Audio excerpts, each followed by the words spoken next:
I have no right to ask this of any of you.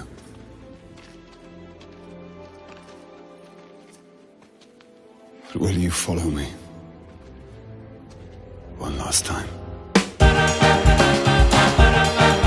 It's the Popcorn Digest with Gareth and Andy. Hello and welcome to Popcorn Digest, the podcast about the films you love and some you don't. I'm your host, Gareth Green, and joining me as always is my full-time co-host and part-time orc stabber, Andrew Raphael. You're a wizard, Harry. Nailed it. And for the first of this new season of film reviews, we're taking a trip to Middle-earth to draw our swords against The Hobbit, the Battle of the Five Studios. But is this fantasy epic an epic triumph, or does it crash and burn in a fury of dragon flame? Find out after the trailer. Thorin, you gave a promise. You brought upon them only ruin and death.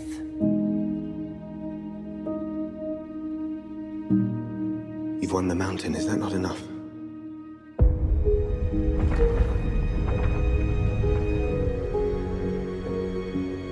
Now, we defend it. I came to reclaim something of mine.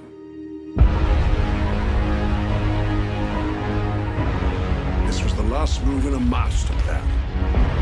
A plan long in the making. These bats are bred for one purpose. For war.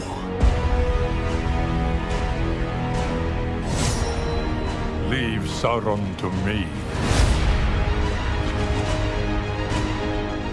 Bilbo is right.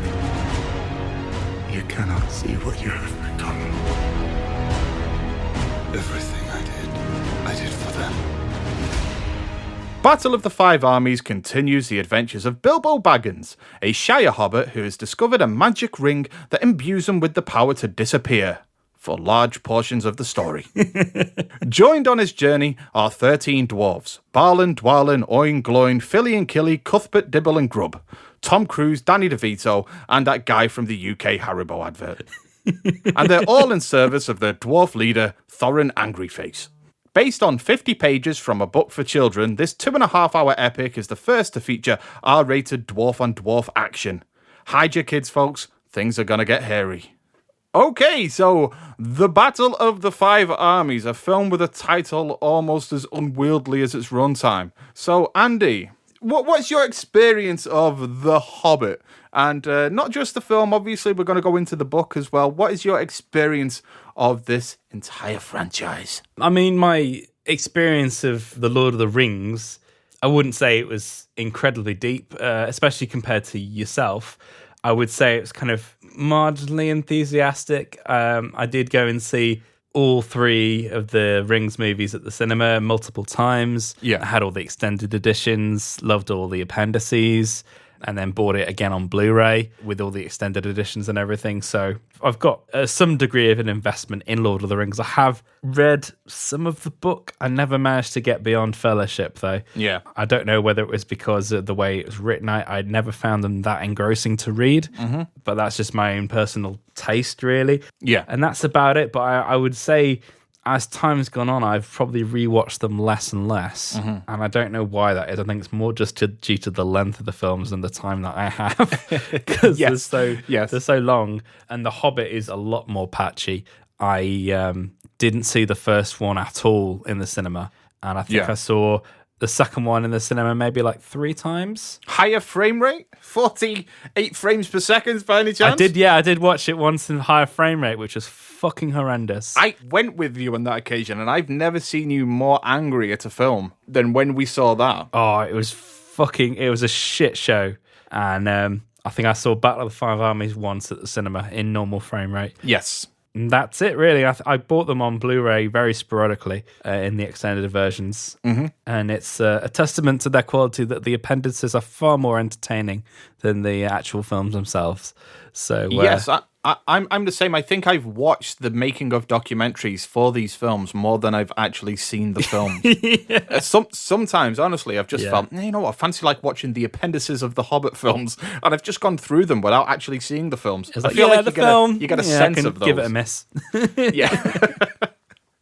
But yeah, I mean, speaking of my experience with Lord of the Rings and the world of Middle-earth, I think that the Fellowship of the Ring film was a touchstone in my life. Like, it was a point in which I can put a flag. Like, a lot of people speak about in terms of their cinematic development, that films like Star Wars and Jaws were moments in their lives that were just monumental, and it changed their look on a certain genre or certain type of filmmaking. And for me, that was Fellowship of the Ring. When I actually saw that film, I had no idea what I was going to see.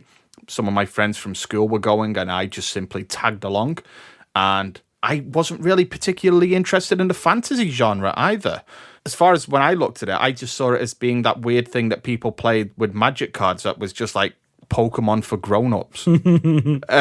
Yeah. And then I saw Fellowship of the Ring, and that just changed my opinion on the whole genre. I didn't understand everything that I had seen in terms of the lore of that series, but I wanted to know more, and I read the books. I went to see all the films. I was really looking forward to The Hobbit. And yeah, the Hobbit films came out, and they were just kind of a thing I saw. And that's quite sad, considering like how much the Lord of the Rings series was a monumental thing for me. And it still remains to this day. I've definitely watched it less in recent years just because, you know, my life has changed in terms of having kids. I don't really have the time to put away for watching 10 hours worth of movies, you know, especially like the 3 hours that's required for each watch of one of those films all in one go. I don't have that anymore. I just recently started to get my daughter into it as well. She started watching it on and off as well. And she's taken to it quite well, actually. She's watched the theatrical version of Fellowship and The Two Towers. And for a 4-year-old, it's actually held her attention quite well. I mean, to be honest, if it's not animated, she isn't watching it at the moment. That's how she feels. So, yeah, when it comes to The Hobbit, very much looking forward to it. But, yeah, I found that by the time we actually got to Battle of the Five Armies, I remember thinking, even having read the book, I was like, you know, this is the one where it's all going to come together. And to see that it actually didn't, yeah, it kind of tarnished my opinion of what had come before as well. And that's something I want to get into on the episode as well.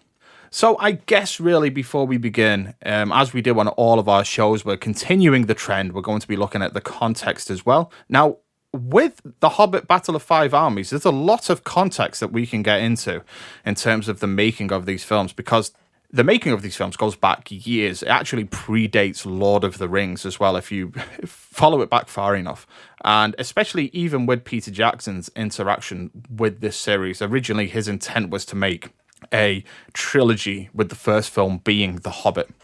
Obviously, that didn't come to pass, and that was due to a rights issue with the Hobbit book. MGM actually owned the rights, as far as I'm aware, when it actually came to making these films. Yeah. And we can get into all of that. That's certainly something in which, you know, you can do a lot of reading about. But when it comes to the Battle of the Five Armies, I really want to keep it about why is this film the way that it is? Because even against the previous Hobbit films, there's a disconnect with this particular film for me. And I want to try and focus our attention down to really what are the key points that influenced this film's final form. And we will get into the other stuff, but I think that's going to be a natural progression of the show, something that just simply comes up as we discuss certain points of this film, because you can't help but bring that into the conversation. I would say the two elements I think are really like poignant in the history of this film. One is the exit of Guillermo del Toro from the series, because I think he was very much set on it being a 2-film series, and at one point it was going to be a completely different form entirely. Yeah. And then we also have to look at the decision to go from 2 films to 3, and where that came from as well, what that was born out of. So Andy, do you have any opinion, or have you done any research in terms of where we begin on this matter? I mean, it's a very long and complicated journey, and there's other publications and documentaries that cover it in great detail. So yeah, one of those things that I think maybe if you're more interested in it, it might be a good idea to dig around to see what you can see. But the issues come down to the fact that the original Lord of the Rings was, they always joke, as it being the biggest low budget film of all time, and it being overseen by one studio, which was at the time still independent. The House of Freddy. Yeah. New Line Cinema. Yeah, so New Line Cinema bankrolling an incredibly ambitious project which didn't really have enough money for what it really needed to do. Yeah. And they pulled a rabbit out of the hat against all the odds. And then this film is the antithesis of that situation, where you have multiple major studios involved and production companies involved in this film series. It's always that problem where you've had a big hit. Now you've got all these other people who are not as talented or invested trying to get in and have a slice of the pie and basically just fuck everything up. So that's it in a nutshell. Pretty much. Yeah. Yeah, I mean, with The Lord of the Rings as well, that was nearly a Disney film when the Weinsteins were involved with the making of that film. I think they actually still came away with an incredibly high percentage of the profit for those particular films, considering that they didn't actually have any further creative input because Disney and Michael Eisner ultimately passed on those films as well. And Peter Jackson was allowed to shop them about. New Line Cinema were the last people that they actually went to. They went to them with 2 films, and New Line Cinema were like, well, why not make 3 out of this? Keep it to the books. And I will say as well, with the setup that they had with shooting largely in New Zealand, they could distance themselves a considerable amount from the studio. So they were insulated in that way. They could make the films that they wanted to make within a quite restrictive budget, considering the scope of what they had. I mean, those films ultimately came down to $90 million per piece. Now, that's the established budget. That's the budget that you can find online for those films. I will say that with pickups, because Two Towers had extensive reshoots and then Return of the King had even more so extensive reshoots, when you factor that, it starts to go up a considerable amount more. But yeah, they still had a restrictive budget to make those films, so they had to get creative with what they had. They created new technologies, they brought in old technologies as well, and they were allowed to just essentially leave themselves to it to do what they wanted to do. And when we look at The Hobbit, so many different studios are involved and so many different producers are involved in this kind of creative pot that it comes down to that thing as well, that there are certainly too many cooks here. And the reason I'm really bringing this up as well is because I think that plays a significant part in the Guillermo del Toro issue and eventually him exiting the project. Now, he was actually on board for this series for a considerable amount of time, a number of years, in fact. Originally, and I remember this being announced, it was going to be that he was going to make one film that was based on the book The Hobbit, and that was going to be very Guillermo del Toro. It was going to be entrenched in his idea of what Middle-earth should be, with his ideas of what the design should be. He wanted to bring in far more practical elements. He also is quoted as saying that he wanted to do for animatronics what the Lord of the Rings trilogy did for CGI. He wanted to advance the animatronic landscape by 10 years to make that a more feasible prospect for new filmmakers again, which is music to my ears, to be honest. Yeah. And he had these ideas as well of what that should be. And then there was going to be this second film that was actually going to be a bridge film. It was actually going to not be The Hobbit and not be The Lord of the Rings, but it was going to be another adventure built out of the appendices from the Return of the King book. So who knows what form that would have taken. Eventually, though, after a good solid year of script writing and script development, they came to the conclusion that they were going to have to do The Hobbit as 2 films. And he still had this idea that the first one was going to be a Guillermo del Toro film, and then the second one was going to slowly ease its way into Peter Jackson's Middle-earth, bridging the gap. And again, it sounds like there's some interesting elements at play. Ron Perlman was going to be in it as Bjorn as well. And at one point, he had said that he wanted Ron Perlman to do the voice of Smaug, but had been, not asked him as of then.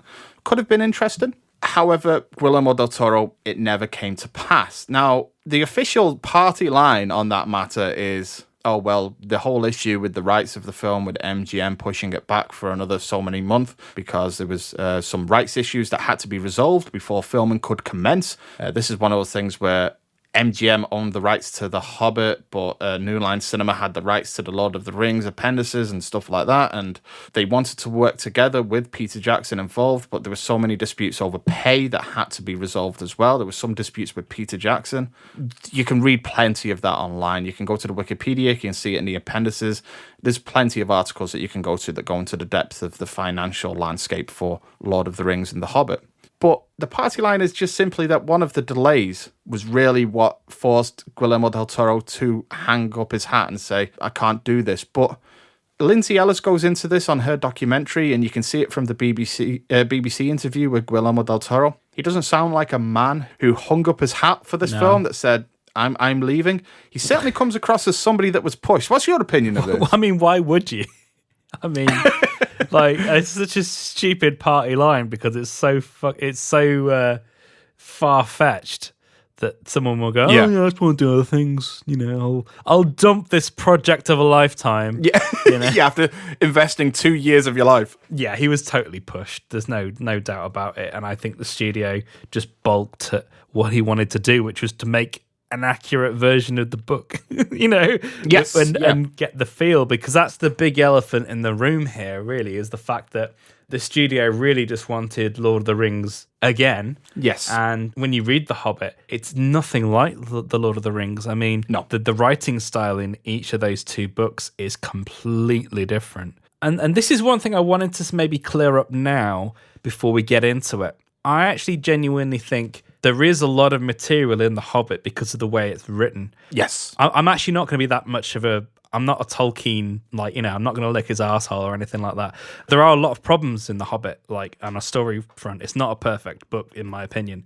And because, and also, they even talk about it in the appendices where his publishers wanted an ending. The book wasn't finished. Yeah. So he sort of, like, rushed an ending, and you can totally tell that you can tell. He couldn't be asked and just went, yeah, fuck it. So much happens in that last 50 pages.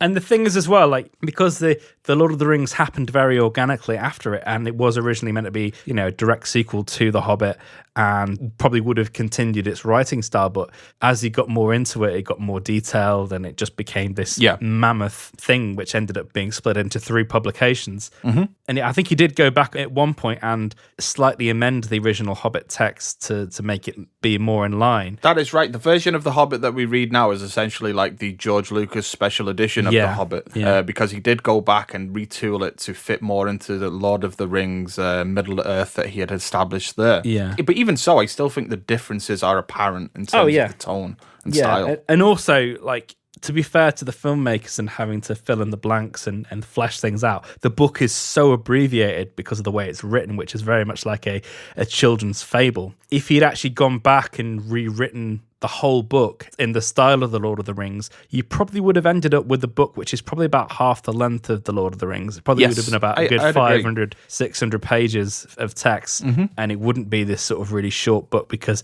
there is a lot in there, and a lot of it is glossed over. And yeah, it does have quite a lot of structural issues, you know, so for adapting that book into something that would work in a visual medium, it's a bit of a nightmare. Yeah. So I'm just sort of laying that on the table from the start, because I think a lot of people go into looking at, why did they make 3 films of The Hobbit, this little children's book? But when you actually go into it, it's a bit more complicated than that, I think. I would agree. I mean, I certainly think that there is at least like 2 films worth of material in here if you are going to elaborate it in the same way that The Lord of the Rings is in terms of how that presents Middle-earth. I hope it wasn't similar in tone or that type of thing. I do wish it had more difference in that way. But if you're going to make a Hobbit film, there are certain elements that no matter what, you need to elaborate on because of how breezed over they are. For example, the death of Thorin in the book is something that happens off screen while the main character is unconscious.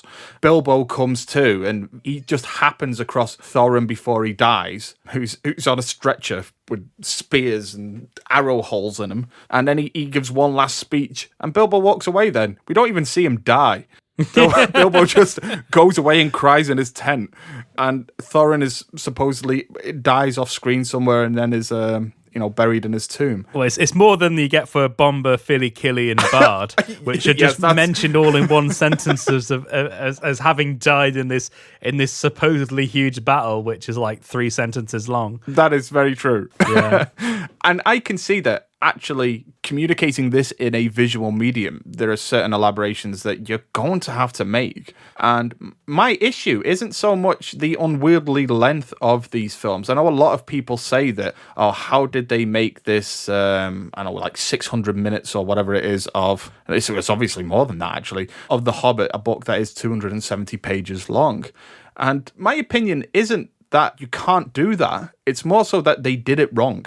And that's something I want to get into, really, because I do think even in the Battle of the Five Armies, in terms of what actually happens, there's enough material there, if you elaborate on it in the way that really the book demands that you do, that you can make interesting and exciting, and there's enough plot points that happen to really hang a film on, but they don't do it in a way that grabs me. I'm just really very apathetic towards this film, essentially. But yes, so we have Guillermo del Toro, who's left the project then. And then the next big thing that happens really is, while we're on the subject, is going from 2 films to 3 films, really.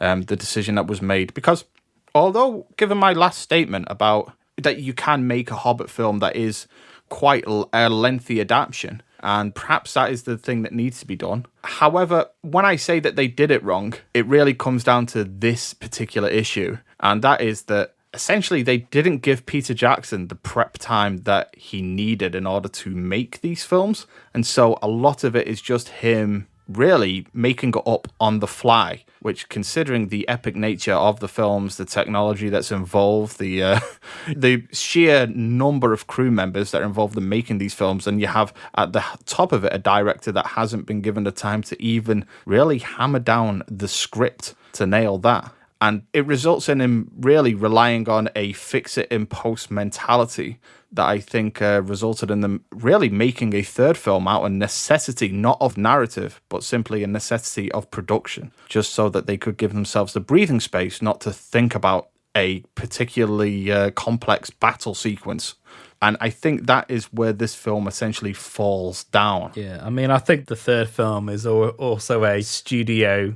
If it wasn't their idea, they would definitely be in favor of it, because not even just for the financial thing of having, a third film, for pretty much, maybe not that much extra money, but the fact that because of this rights issue, because you have MGM, New Line, Warner Brothers, the Weinstein Company, and is it Saul Zaentz as well? Yes. The way that deal worked is that they will get a cut, but only from film 1. Mm-hmm. So I'm thinking from Warner Brothers' perspective, if they made another film, they can get more money out of their share. They, instead of just getting 1 extra film, they get 2 extra films out of this. And they only actually still have to pay Weinstein's and Zaentz for the first film, because it seemed very fishy. I'm trying to think when they announced it very, very close to the release of the first movie, that they were turning it into 3. So I imagine they didn't inform the other parties. Yeah, exactly. And it is a decision that kind of, when you take that decision and start to look at the series and track it back essentially from Battle of Five Armies and look at really when you start to deconstruct what form or shape the original scripts actually had taken up until that point, you start to see in the previous films. And I think, to be honest, I can tell as clear as day where the elaborations are in those films, because there's far less thought put into elements of those previous films. Now, one of them that always sticks out as clear as day is something that Lindsay Ellis actually picked up on as well. And I remember sat in the cinema thinking, why are they doing this? And that is like the Nazgul theme, the Ringwraith theme being used for Thorin Oakenshield in An Unexpected Journey.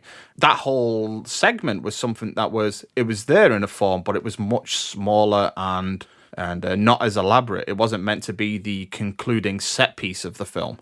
That was apparently, from what I've read, the thing that was supposed to conclude An Unexpected Journey was the barrel ride sequence. Yeah, that was supposed to be with that film, and it was going to end with Bard coming across the hobbits, and we just see his silhouette in the sun, holding his bow, and that's where the film cuts, and then you cut to black, and the next one picks up exactly from there. So this whole set piece at the end of An Unexpected Journey, that was entirely thought about on the fly. So it's like The decision to give themselves more time to think about Battle of Five Armies meant that they had to completely rethink the films that came before, and those films suffer at the exact points where they've had to elaborate on these issues. Desolation of Smaug has it as well with the end of that film. There's a whole... They essentially Alien 3 it. The whole ending of that film is Alien 3, where they've got to lure Smaug into a... into the furnace! Into the furnace, essentially, to try and drown him in gold. And that whole segment is just... There's a point in which it just goes fully green screen, where it's just actors against green screen. And that is where that film suffers as well. Yeah, they've had to artificially construct climaxes and conclusions onto these films. And I remember, if you watch that part in the appendices where they're just properly flying by the seat of their pants to try and come up with a conclusion for the second film, it's a bit of a shambles, really. I feel sorry for everyone involved because basically they're all up like 24 hours a day on this thing for weeks on end, and just to try and get this bloody thing finished. And you've got actors on green screens as well, and this is especially for Battle of Five Armies. But you've got actors on entirely green screen environments reacting to events and backgrounds that they don't actually have in place yet, that they haven't even decided. For example, we have that whole segment of Thorin making this, like, it's supposed to be an absolutely pivotal moment in the arc of Thorin Oakenshield as he kind of overcomes this gold fever that he has, dragon fever or whatever it is that they call it, the dragon sickness, where he's suddenly just obsessed with wealth. And they have this moment in which he sees the dark side of himself consumed by the gold, and he overcomes it and is triumphant. And they have the actor, Richard Armitage, acting against this green screen with that, and they don't actually have an idea what's going on in the background. They didn't actually make the decision that this was going to take place on that golden floor until like the 11th hour. They had already shot all of the material. That's what it feels like for the entirety of this film for me, that there's this disconnect between what the actors are doing and whatever's happening just behind them or around them or in the environment that they're in. It just feels completely disconnected. I think I've mentioned it to you before that it feels like this film does take place in the world's largest garage. Like, it does feel like a homemade movie when you break it down to a certain style, that it's just people acting against green screen. I mean, it could be The Incredible Bulk. Oh, yeah. The Amazing Bulk. The Amazing Bulk, yeah. Yeah, it's a weird combination of a film made in your dad's garage and the absolute upper echelons of filmmaking technology, and that being abused. Yes, yeah. The effects guys are abused because they're being asked to do things that are well beyond their remit to try and make things work. And then the actors are being abused because they're basically being made to do things and act to things that they don't even know what they're even acting against. Yeah. And they're just being plonked in the scene. And the whole thing is just a mess. And you can see it's as clear as day, even without any audio information or you telling about anything. If you just watch the appendices from The Lord of the Rings and then The Hobbit in complete silence, you can immediately tell that there's something very different about the two, because although you do get instances in Lord of the Rings where they do use green screen or blue screen to fill out backgrounds, you're dealing with a situation where you have many more real sets, many more real locations. They are purposely shooting scenes for specific purposes. They know exactly what they're doing. Yeah. I mean, with a certain degree for revision, because they did revise quite a lot of the things in especially in the second and third films of that trilogy, but there is a clear difference in how they made those films. And a lot of it comes back to that lack of pre-production time and also just the general studio meddling, where I imagine they almost like they didn't want to invest too much in something because it might get changed by somebody. So let's just do it on green screen so we can change the background or the situation.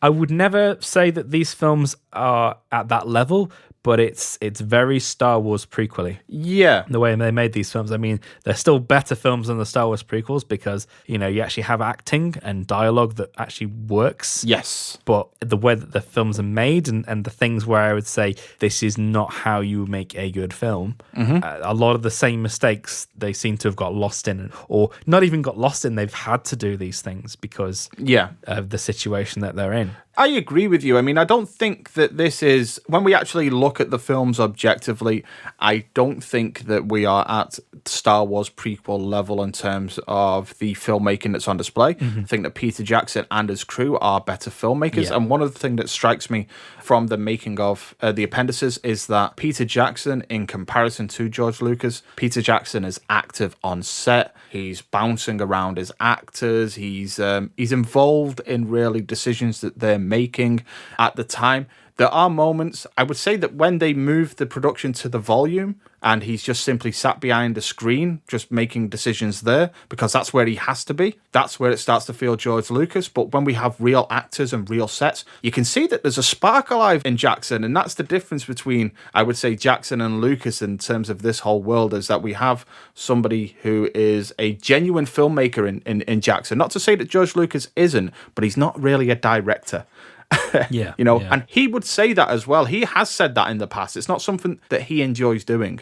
And although I would say that Jackson overall, looking at this film, this isn't an enjoyable experience for him, you can see that there are moments where, and maybe this is just in the propaganda that the behind-the-scenes documentaries presents, but you can see that people like being around Jackson, and Jackson likes being around people. And he has this kind of wry, dry sense of humor as well that translates really quite well. But at the same time, I do feel like particularly Battle of Five Armies and the prequels share some very similar faults in terms of, like, even though we have these actors that are much better with dialogue that's much better, we have them lost on green screen environments, essentially. And I think about some of the scenes of the battle sequences with some of the actors and some of the main actors, and watching the appendices, I was suddenly struck by that image of Natalie Portman trying to act against the conveyor belt sequence in Attack of the Clones. And I was like, this is exactly that. This is exactly that replayed. We have Natalie Portman, who is an actress I quite like, just completely lost in a CGI environment, being told, we'll finish it in post, don't you worry. I mean, I would say that entire droid factory sequence in Attack of the Clones is the absolute nadir of the entire Star Wars series. Like, yeah, it still is. Fucking horrendous. Especially when you get into those hijinks with C-3PO and his head being detached from his body and put on a droid, and it's just, oh god, this is a real drag. Oh, it makes my skin crawl just thinking about it. It's just horrendous. I mean, there's nothing quite as bad as that, but it is funny thinking about it, that climax to Smaug, it does evoke memories of that droid factory sequence. It does have quite a few similarities in the way it's made, even down to the fact that you have that ridiculous situation of Thorin in that little boat going down the lava stream, and it's like, fucking hell, you would be burnt to a crisp. And we have the moment as well where people are actually stuck in the are they called the kilns, the big pots as well? Yeah, we have a moment as well where dwarves are stuck in those pots, much the same as they are in that is the droid factory sequence of the Hobbit series. It is, yeah, absolutely.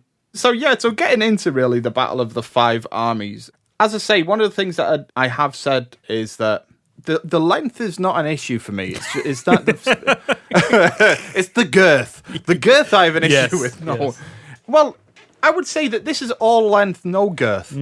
Actually, if we're going to talk about the Hobbit series, it feels like, and to use a quote from Bilbo Baggins himself, it feels like... It's a neon dildo. It feels like too little butter spread thin over bread. That's how this feels to me, in that I think, especially after rereading The Hobbit, I'm like, I think you can go two ways with the book, by the way. I think you can either elaborate on everything that's in the book and make an interesting 2-film, maybe 3-film at a push, but I would say more so 2-film series. Or you can go the other way, where you strip it down to its bare essentials, get rid of things like Bayon and stuff that, if you're making a film, doesn't really add much to the overall story. You can get rid of, much like they did with Tom Bombadil in Lord of the Rings. Yeah. Excise it and narrow it down to just its bare essentials and make one film. But either way, I think there are correct ways to do either option. Unfortunately, this one doesn't do that. And to give an example of things that I think elaborate on the material but in the wrong way, I want to mention straight off the character of Tauriel, or Tauriel or whatever. Tauriel. Because that was a big deal when these films were coming out. There was this big push for, And the book is very much a sausage fest in terms of it's all dicks and nothing else. I don't particularly mind the inclusion of a feminine presence in The Hobbit, especially considering that there are... You know what? For me personally, you could have even made one of the dwarves a woman. Yeah. And I would not have cared, because those dwarves on the book and in the final films as well are so peripheral to the overall story. Like, I don't know why there's so many of them. Yeah. Because even in the story, Tolkien doesn't really justify and doesn't really establish what kind of characters these dwarves have. They're very much characterless. Yeah. You could have changed one of them to a woman. I wouldn't have cared.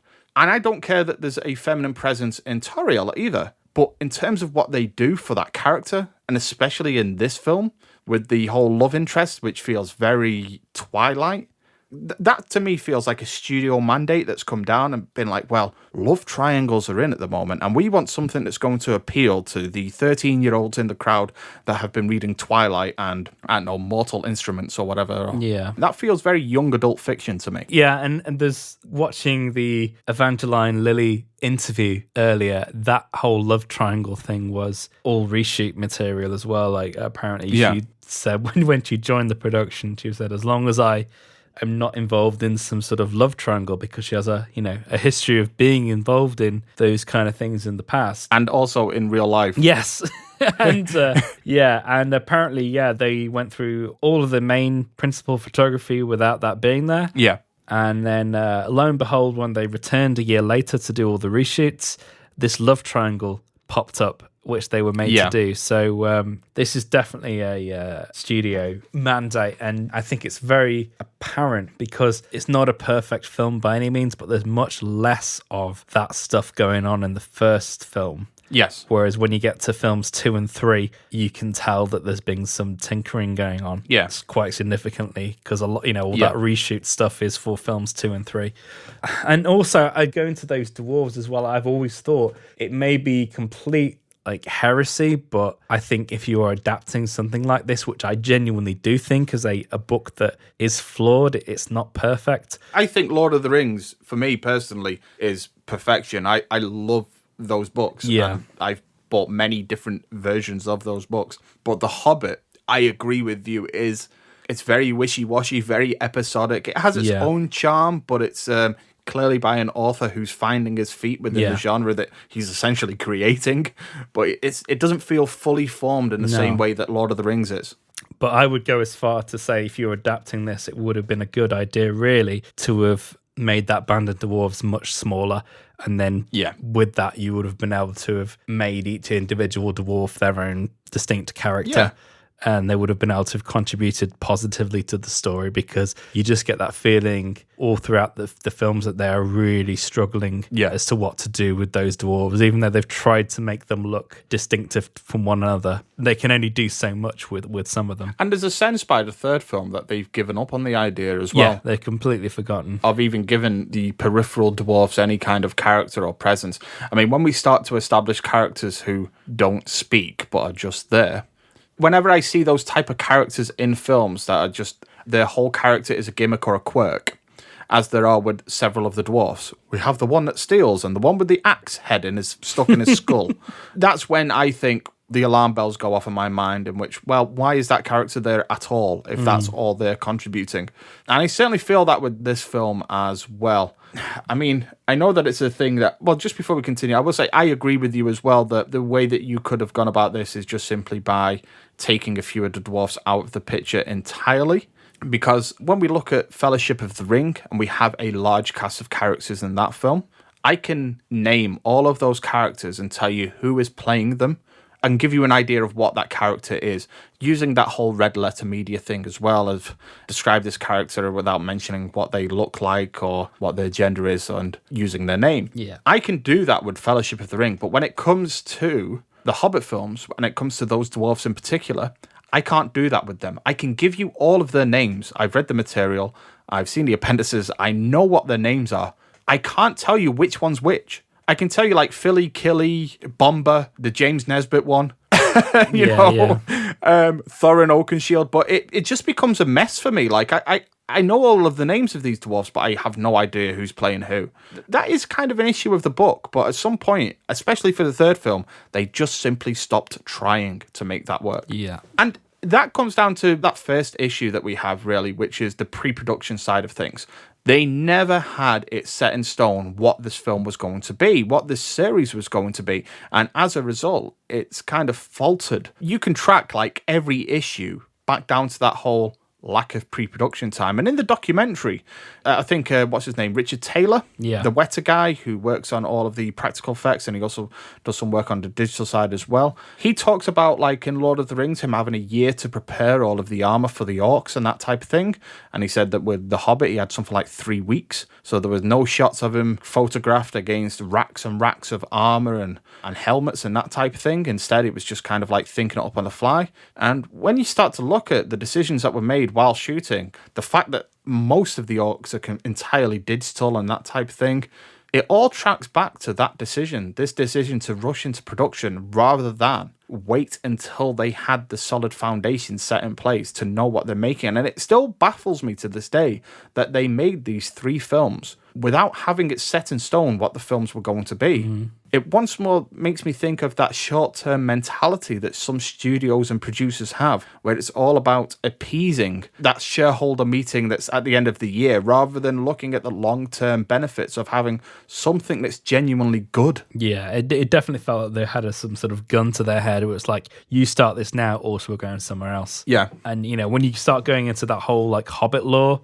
when you've got a situation where an American film studio interferes in the labor laws of a sovereign country and stuff like that, it gets very, oh my gosh, yeah.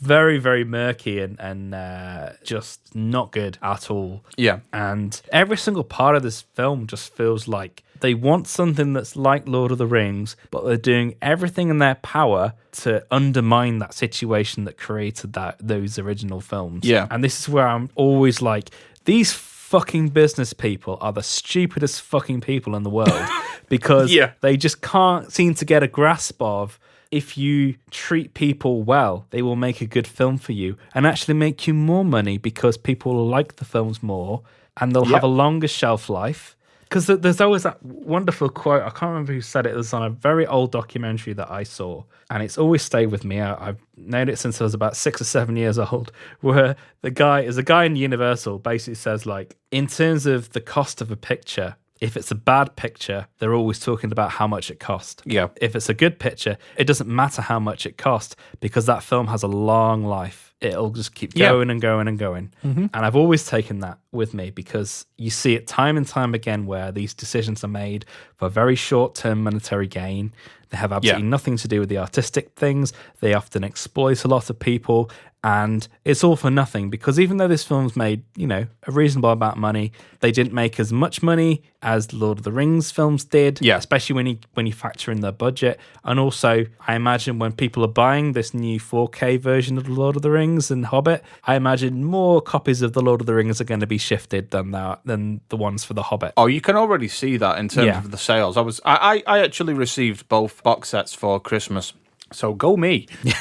And watching The Hobbit as well in the 4K version is definitely a much improved color grading for these films, especially for the Battle of the Five Armies. And one of the things that Peter Jackson has actually gone back to do is really to add some sort of visual coherence between the two separate series, because when he watched them back, he realized that The Hobbit and Lord of the Rings, they felt visually completely different. Not just in terms of what they shot on, because the whole digital verse film thing is something that I'm sure we're going to touch upon very shortly, but just in terms of like the color palette of these films, they feel completely different and almost as if they don't take place in the same universe. So he went back and he's recolor corrected the films to feel like they have some sort of overlap, and also he's touched up some of the digital effects. And when he talks about on this little snippet that I saw of touching up the digital effects, he mainly shows scenes from Battle of the Five Armies, specifically the scene with the ring wraiths at Dol Guldur, which is a scene I fucking hated when I saw it at the cinema. And I still don't like it. I still think it's really fucking gimmicky. I really like Christopher Lee in that moment. You know what? I was actually speaking to my wife about this, but the whole Christopher Lee element of that whole section with the face-off against Sauron, the Necromancer, and the ring race, and then you have Christopher Lee at the end of it saying, Leave Sauron to me and all that. "Leave Sauron to me." And I was like, I want to see that film of Saruman going to the east and being corrupted by Sauron. Because when he says "leave Sauron to me," he means it. He really sells it. Fucking means Bless it. him. And it's like, I hope Amazon are listening. I want to see that series. Yeah. But yeah, it makes me think that Peter Jackson, he knows that these films are, and you can see from the appendices, but he knows that these films are unfinished, completely unfinished, and not to a certain standard, because he's still finishing them now, you know, even with these 4K releases. Yeah. But what would you say about Peter Jackson, throwing that out there? What do you think about Peter Jackson returning to the Middle-earth world? I just have very mixed feelings because I think, one, it's obviously not something that he wanted to do. No. Because that's the reason why Guillermo del Toro was hired in the first place. You know, he very much wanted to have some involvement, you know, being involved in the screenplay and producing, but be much more, have a backseat role. I think that's why he said no completely, even to an exec producer credit on the Amazon series. Yeah. He's like, no, I'm not even going to risk the idea of me being in a director's chair because somebody else dropped out. Yeah, and even just like when you start looking into this Hobbit lore stuff, it gets very murky, and it's like everything's really uncomfortable in terms of like the allegiances, like, you know, am I representing New Zealand? Am I representing the studio? And it's like, it just gets very complicated very quickly, and you can see the struggle that he's in constantly in the appendices. Like, he just looks like, am I saying yes to what the studio is? You can definitely see a man in conflict, and also you can see the impact on his health that it's had as well, because you always know where you are in the appendices, because you know you're early on in the production when Peter Jackson's thin, and then you know you're later on when he's really like, you know, basically how he was before. Yeah, pretty much. It's sorry to say, but you can really see it. And I say that as somebody that's lost weight and put on weight and lost weight and put on weight. You can definitely see with Peter Jackson where he is in terms of his mental health, considering his weight gain as that series goes on. But, you know, when Guillermo del Toro left the production, I'm going to go through a few names that they actually touted as possible replacements for Guillermo del Toro if Peter Jackson said no. They always wanted Peter Jackson, and I think they would have thrown any amount of money at him in order to get him in the director's chair. And some of the names that were involved, just in case that didn't work for Peter Jackson, were... And I understand this. David Yates, who had worked on the Harry Potter films and continues to with the Fantastic Beasts films, a series that's really ironically named. Continues to run it into the ground. It's so... I want to do the Crimes of Grindelwald on this show because I be one we got to do. Fucking hated it. Okay, so yes, so we had David Yates, and I'm going to go into some other ones. We had Neil Blomkamp. Yeah, because he has a pre-existing relationship with Peter Jackson. They nearly made Halo together, and they did make District 9. Some other names: David Dobkin and Brett Ratner. Oh, yeah. the rat from the Rat Pack himself. It's Brett Ratner. I'm kind of glad that we ended up with Peter Jackson, but I don't think we got Peter Jackson at his best, obviously. No. We kind of got Peter Jackson under the worst type of circumstances that we could get him. Yeah. And you can tell that he's been forced into this position where he's having to defend decisions that aren't his own. And I would have to go as far to say, because this is the big elephant in the room. Yeah. I actually think that the decision to shoot at higher frame rate and in 3D wasn't his decision.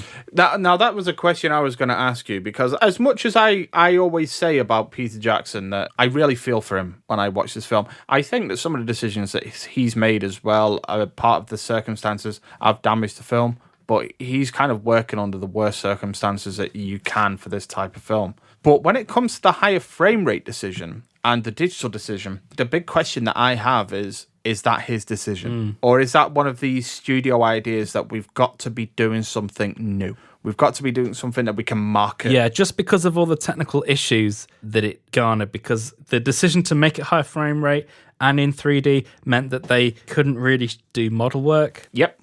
They couldn't do forced perspective, and they couldn't do traditional mats. Yes. So the reason they were reliant on CGI because that's the kind of tool they had to work with. But also, I think the other problem they had is because they had this 48 frames per second, and you're basically rendering twice the amount of frames per second.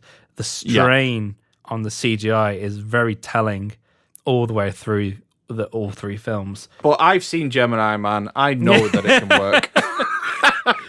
And I don't know about you as well, because there's probably a couple of people that we're going to talk about when we go through this. But when you watch the appendices, there's quite a few notable absences from the original Lord of the Rings appendices that are quite noticeable, considering they're all still involved in the film. Yes. And the big one is the absence of Andrew Lesney. Yeah. And it seems to be also as well, when you watch a little bit of footage, especially towards the end, that I'm not sure whether they're on the best terms, him and Jackson. Yeah. Because even like when he hands him the last clapperboard at the end, it feels a bit frosty. And also, like when you watch the little tribute that they did to Andrew Lesney on the disc of Battle of Five Armies, Peter Jackson is noticeably absent from talking about him. It's only Philippa Boyens that talks about him, and it just doesn't feel right to me. This is just conjecture on my part. This is just my opinion, but I honestly think it's this idea that when shooting, because all of the green screen stuff would have come so much later in the production. It would have been that last kind of whole leg of the production, that last third. And you're shooting just day after day of people against green screen. As a cinematographer, you must be just sitting there thinking, anybody can do this. Yeah. Anybody could fucking do this. And it's so built in terms of what the visual effects artists are providing, what they have already prevised and that type of thing, that as a visual effects as a cinematographer, it must be so unrewarding to go through that whole experience that I can't help but feel that has something to do with it. And you definitely do feel the absence of Andrew Lesney. And the other one that I think that suffers, that there's sections dedicated to him in the films, less so, weirdly enough, in Battle of the Five Armies, but Howard Shore. Yeah. Howard Shore is another person whose absence is certainly felt. And I think that's because, I mean, with Lord of the Rings, they shipped him out to New Zealand. He was there to conduct the music, to meet the demands of the films, to really put the music together in terms of how because those are films as well that changed as it went on, but he was there and present throughout to meet those demands. And then you have the whole experience with King Kong, where Howard Shore left late in the production, which there's a big question mark over whether or not that came from the studio or whether or not it was something that Peter Jackson made. People involved with the production, from what I've seen online, have said it's a combination of the two. Peter Jackson likes to retool his music very late in production, which some composers really hate. So he plays about with scenes a little bit too much. And there was also a note that came down from the studio in that film that Peter Jackson was spending far too much money on that film. And one of the elements that they wanted to change in order to get some sort of ownership over the film was the music that was being written. So I think the King Kong thing, Howard Shore not feeling protected by Peter Jackson for that film, he left, but he couldn't make another Middle-earth film without Howard Shore because he's so inbuilt to that identity. But Howard Shore never came to New Zealand. He stayed at home, he wrote the themes, he shipped them over, and then they edited the fuck out of that music to make it fit whatever they were filming, essentially. They had a whole separate section of composers and orchestra available at New Zealand to kind of refit whatever Howard Shore had written to meet the film. And that's how we ended up with the Nazgul theme for Thorin Oakenshield and An Unexpected Journey.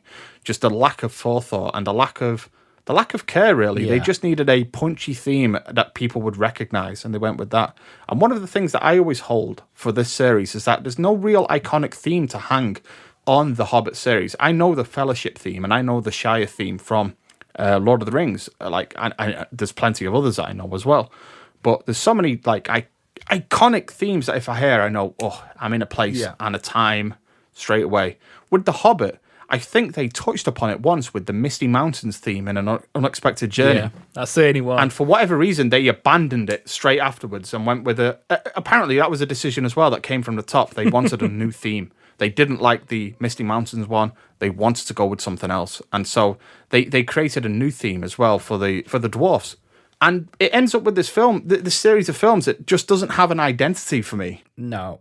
And yeah, just going back to the decision to use the digital cameras as well. I mean, yeah, one, there's no continuity with the previous trilogy, which was all expertly shot on film.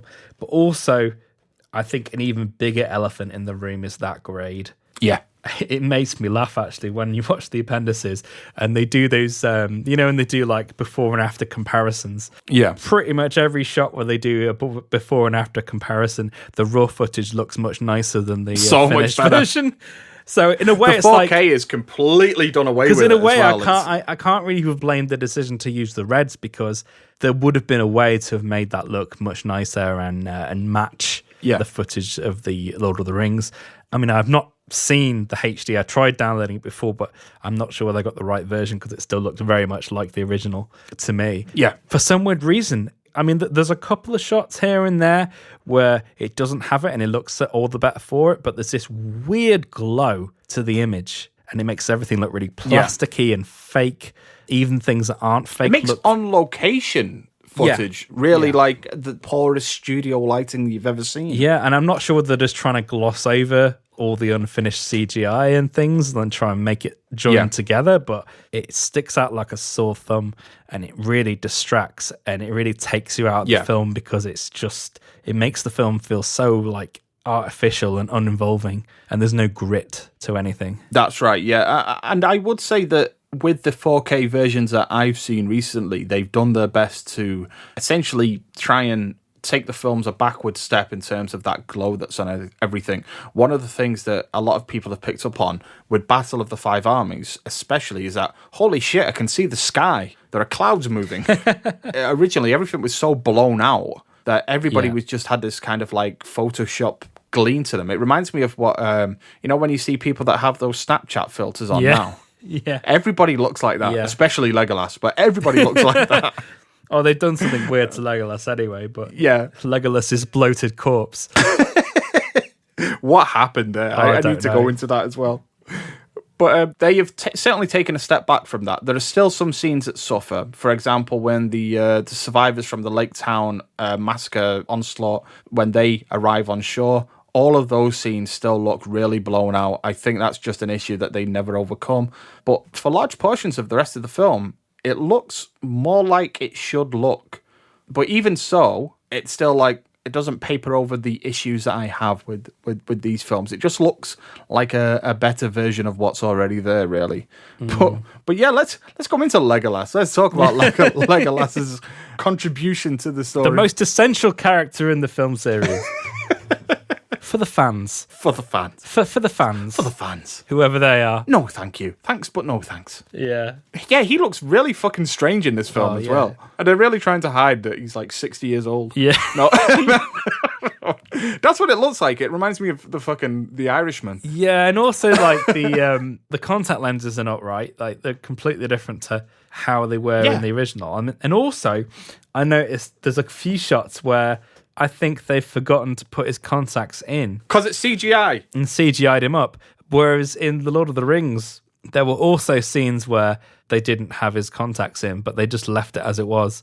And it looked all the better for it. Because no one really cares. Who cares? I'm pretty sure there's a scene with Legolas at the side of that lake where his eyes are entirely CGI in that scene. And it looks horrendous. I watched it with my wife and she said straight away, oh my God, what's happened to Orlando Bloom? Yeah. He looks like he's had a botched facelift. Yeah. But I think what's happened is they've tried to like digitally de-age him, but fucked it up. They do that throughout the entire series. Yeah. And I remembered watching it when it first came out and thinking, no, Legolas looks a bit weird, but nah, oh well. And then I put on Fellowship straight afterwards and went, oh my God, Legolas looks completely different. Yeah. And they've tried that with all the legacy characters as well, and it just doesn't look right. Yeah, I mean, poor Ian Holm as well. I hate to say this, he feels like the ventriloquist dummy of Ian Holm, to be honest. And what's gone on with his wig? It's like they've given him some sort of like trendy haircut or something. I feel like he's got a lot of clips behind his head as well that's just kind of like pulling his skin back. bit weird. I know, yeah. It's really sad because I love Yeah. Ian Holm and he wasn't Yeah. healthy No. when they were making this film. No. So I'm glad he's there, but it certainly takes a certain suspension of one's disbelief in order to believe it's the same age character.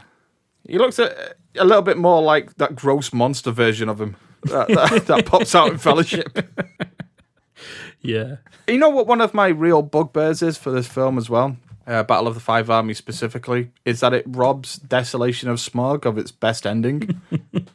The whole beginning of this film is just the final act, the final moments of Desolation of Smaug, what should have been in place of the furnacing scene, the gold smelting factory. Yeah. That was all made on the fly because they had to move over the actual destruction of Lake Town onto the beginning of the third film.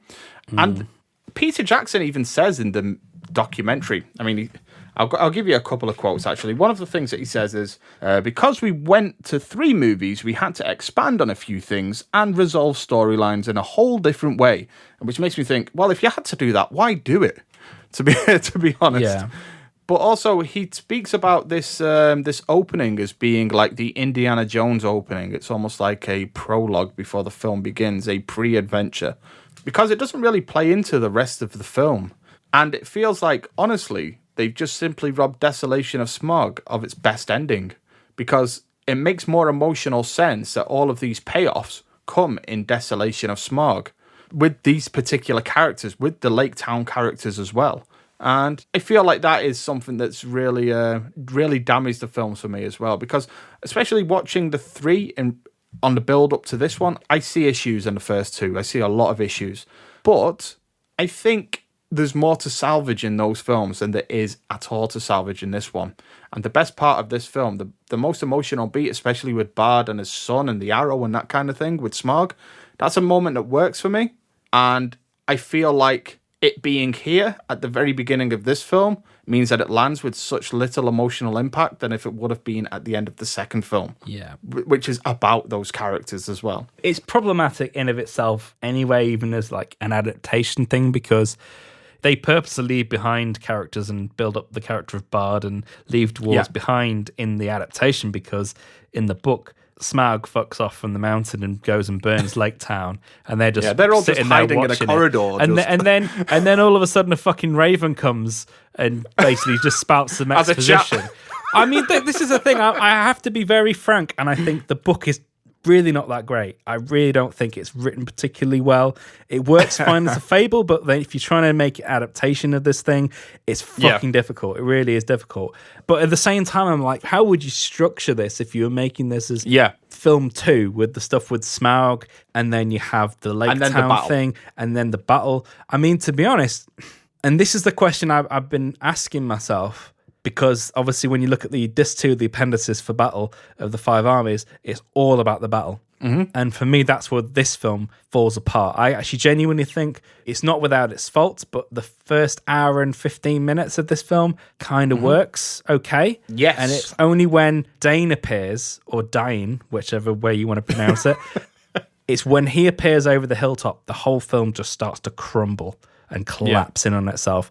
But I have to constantly ask my question, because they go into so much detail over this battle and how they expand it and all this gubbins of this battle, which I'm pretty sure is studio mandated. Yeah. However much they try and cover it up, the studio obviously wanted a Helm's Deep or Pelennor Field style battle in their film. Yeah. And they've gone out of their way to try and make this battle, even though they haven't really got the planning and resources to do so. Yeah. I have to constantly question whether this battle was necessary at all, because if it wasn't that important to Tolkien, why do they need to do it? Because, like, why couldn't they do it Game of Thrones style and just have Bilbo miss the battle? Or if they were going to do a battle, just have it much briefer thing, because to be honest, they had this hour-long plus chunk of battle, and it means very little to the story. Yeah, and I mean, as well, because we go back with the characters like Azog and Bolg and stuff like that. I know that Bolg has a place in the story, Azog doesn't, but Bolg certainly does. And we look at what they do with those characters as well, which are entirely wasted. I would have much preferred if this would have ended with a confrontation, much in the same way as Fellowship of the Ring, that came down to, you know, like you have that main Uruk-hai character from Fellowship, I forgot his name. He was created for the Fellowship film that Aragorn Lurtz. faces off against. Yeah. Lurtz, that's it. Lurtz, thank you. Yeah, you have Lurtz and Aragorn facing off in the forest. I would have much preferred a conclusion in the same vein with Thorin and him. And I know that we get that. I know that they try and do that with the whole Ravenhill thing. But they kind of have to frame it with this hour-long mess of action that doesn't really make any sense or have any structure to it. It's just a lot of people clashing against each other with a lot of like misplaced humor moments as well. I would have much preferred it to have just been like a fight in the woods. You know, that kind of thing. Much in the same way that Fellowship ends. But yeah, I will say as well, I think that the strongest element of this film is that first hour with Thorin, because I feel like it's the first film in the trilogy that gives Thorin something to do. And it's the part of the book as well where Thorin has something to do. He has a character change, a complete character shift, the moment that he comes into possession of the mountain. And that's represented in the book as well. I like that element of the film. Yeah. This is the most interesting version of Thorin as well, this whole arc. And because you have this big battle as well, the moment that he makes that decision to join the fight, you are, what are you, like halfway through the film? That means you've still got like an hour and 20 minutes of an unchanged character. A character with a completed arc. All that's left in front of you is fighting. Yeah. You need characters to be defined by the action. Yeah. Not outside of it. Yeah. That's the only reason to have action sequences. Yeah, and it's impacted the fact that, a lot of this isn't necessary, but also the fact that they really double down on all this CGI. I mean, they boast in the appendices that 25% of this film is entirely CGI and 96% of it has a visual effect in it. Yeah. I'm just shaking my head at that stat, because even even if you boiled it down, got rid of most of the battle and had that final Thorin Azog fight, it still would be bullshit, because it's like you didn't even bother to go out into the snow to film this. No, exactly, yeah. It's that level where you shot the fight, the climax of your main character in this film. One, you did it all on green screen. You did the fight with both actors completely separately. They didn't even fight together. Mm-hmm. How do you expect the audience to find that compelling in any way, shape, or form when it looks so fake and uninvolving?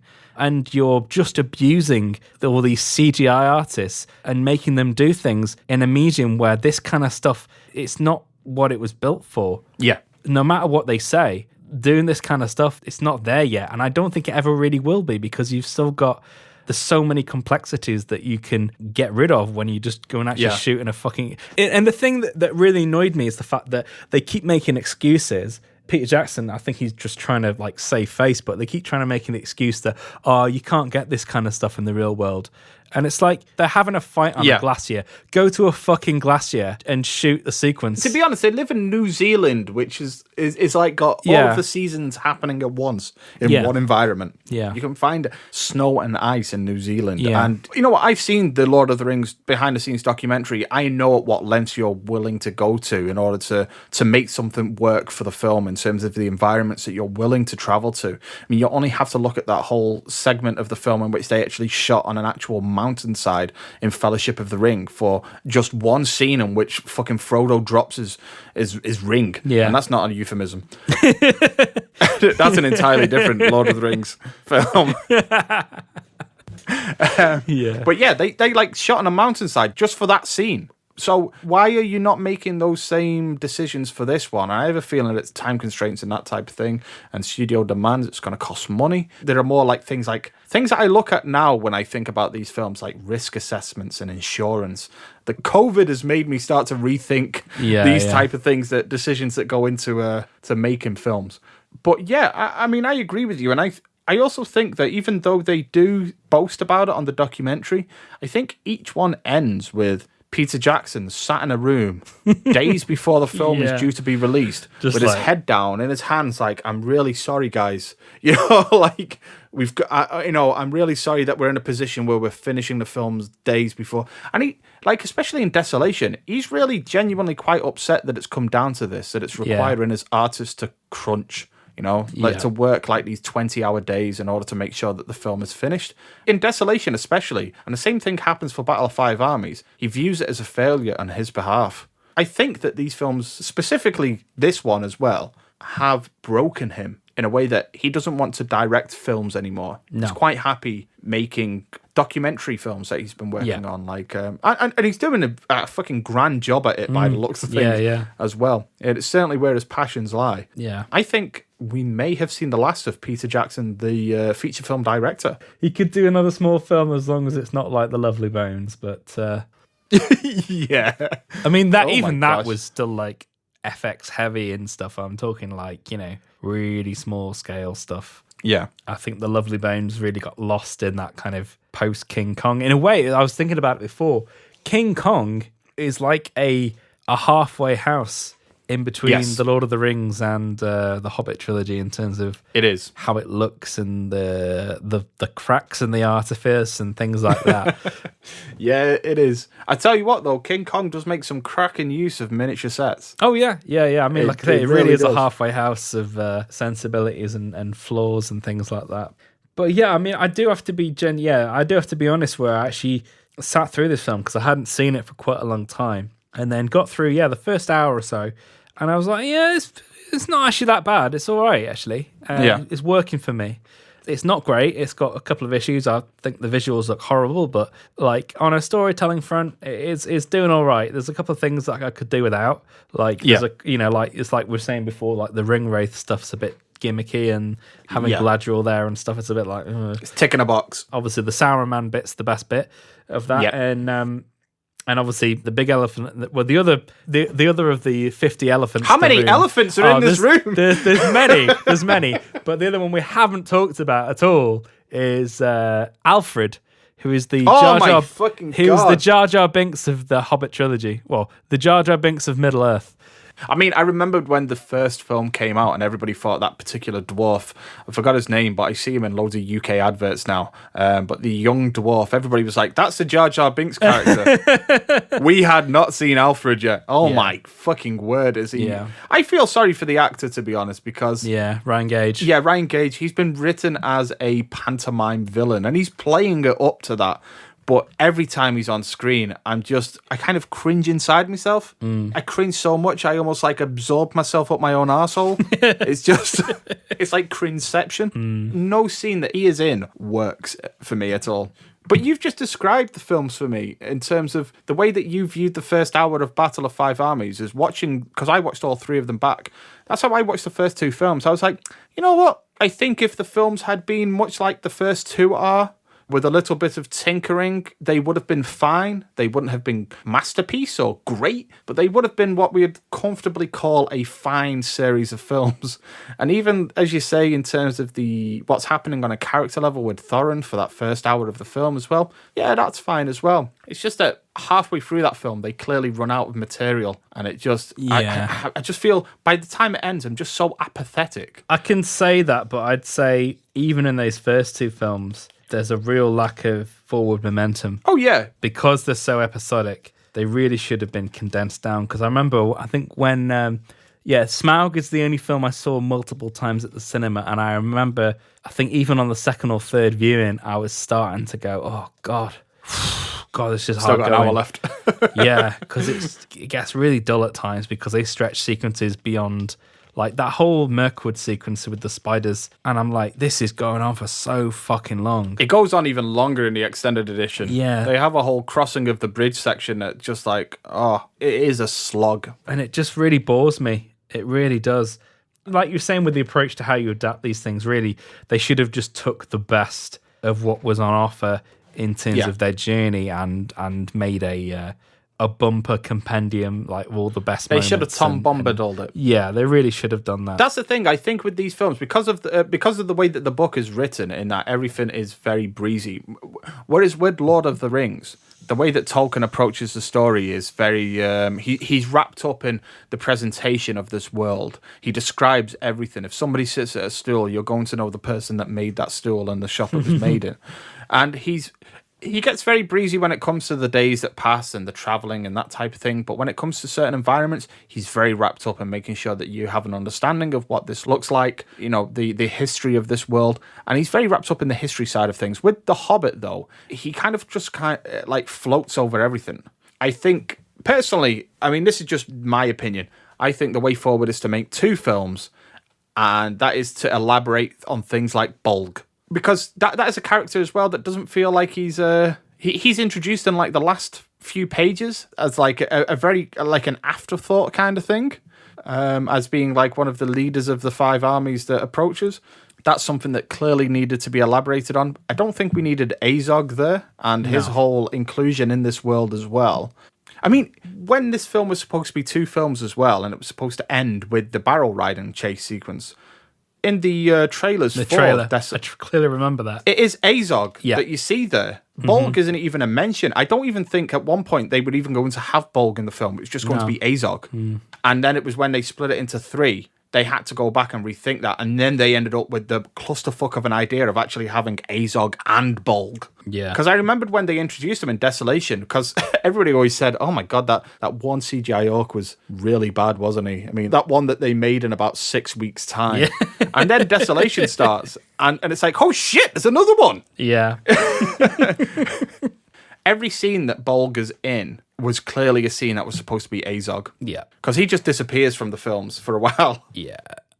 Oh my God, I've gone down a rabbit hole again. But yeah, I think the way forward is 2 films and to just simply elaborate on the best elements of The Hobbit and to cut the chaff. Yeah. And that even means some of the dwarves, in my opinion. Yeah, I think so.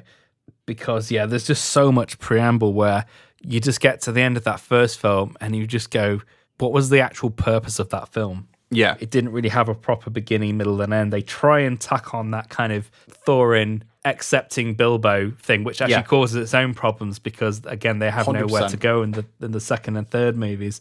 Yeah, with that. That would be the strongest film for me, just for that one element for me, because it has a genuine character arc, but that should have been really the series arc. Yeah, it's tricky anyway, because even if you split it into 2 films and had it where they originally ended at the end of the barrel sequence, how would you have ended that with the Shadow of the Bard? How would that have been a good ending? I already feel like the barrel sequence is fucking horrendous anyway. So. Well, yeah, it's a fight sequence that's already been elaborated on, and it's one of my least, like, other than the battle itself of the 5 armies, if I look at the first 2 films entirely, I think the barrel sequence is my least favourite action sequence in the series. Yeah. And it's also GoPro footage. GoPro cameras. It's sponsored by GoPro. Oh my God.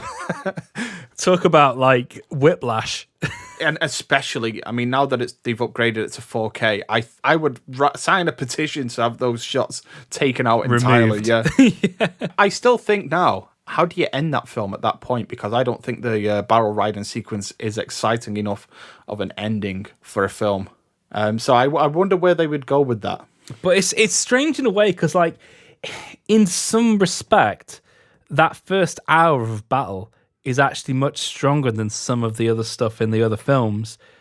If it weren't for the battle itself, it would have actually been stronger than, say, even something like the second half of Unexpected Journey and much of Smaug, because it actually had some genuine character purpose and I think this was an issue as well, the fact that you have the character of Bard who in the book just suddenly appears and then he's in it for a bit and then just disappears and that's it, even though he actually has quite an important part in the story in terms of like the negotiation for the people of Lake Town. So obviously you're gonna have to like elaborate on that and build that character up in order to justify his inclusion and be the one that kills the dragon. Otherwise, you just ended up with a set piece which doesn't involve any main characters.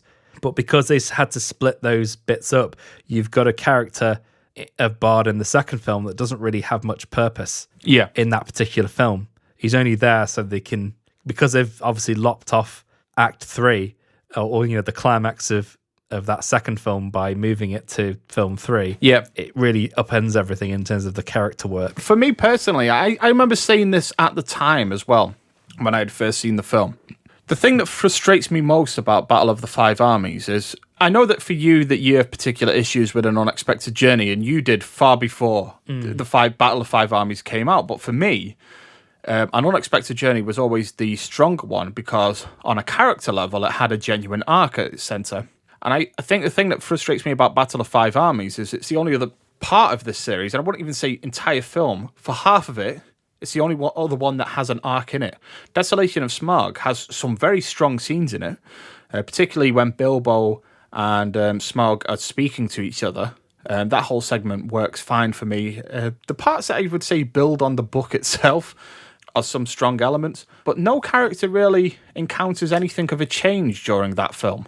Like, there's nobody that ends a different way than when they began, and perhaps that could have been bad if they had had that, fire and water scene at the end of that film. They could have had the person that has the arc in that film is Bard. He goes from being somebody that's kind of outcast and downtrodden in this environment. Well, he's not outcast. I guess he's a man of the people, the working class in this environment. And then by the end of it, he's become something of a leader. And it's like, okay, that's an arc, but because they split it over the two films, that's kind of lost.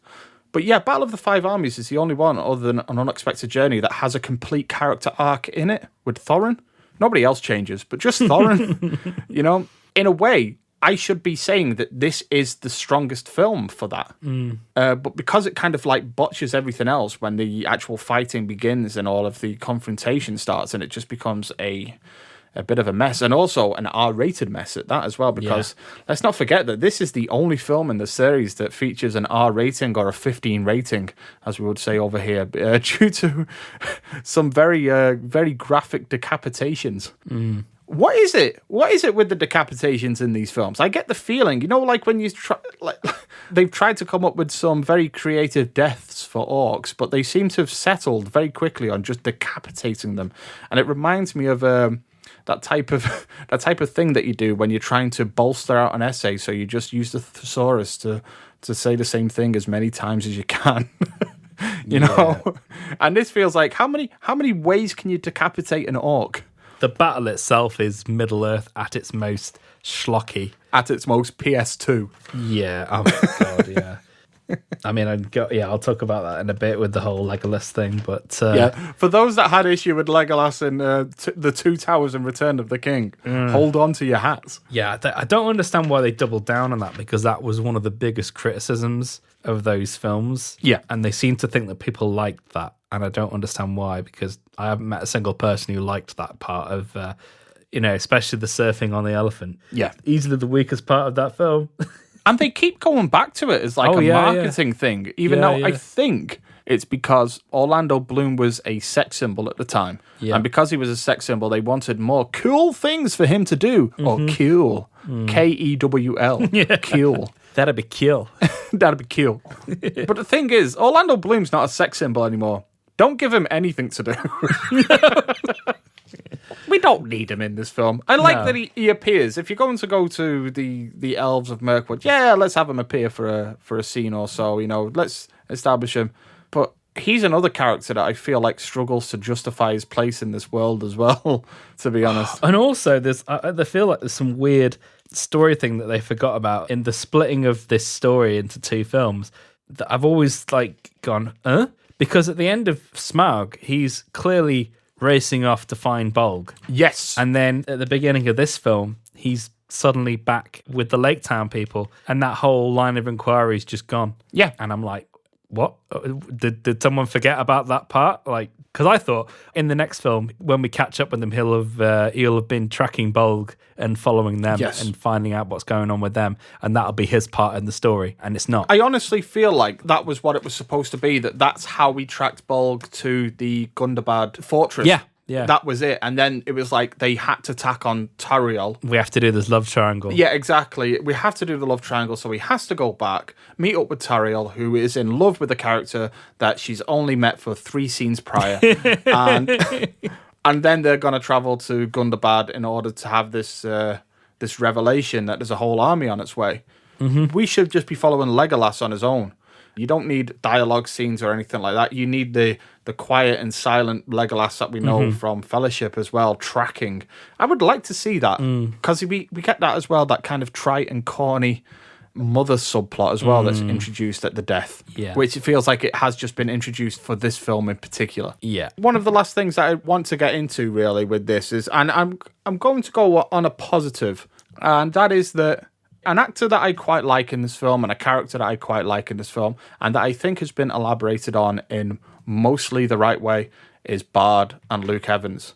And I like what they do with him in this film. I find myself... I didn't like Luke Evans when I first started to see him in films. I always thought he was quite wooden. But I've taken to his presentation of Bard because it does feel rather fitting to the version that's presented in the book as well. But they've elaborated on it in the right way as well by including a family and making him like the voice of the working class in this lake town.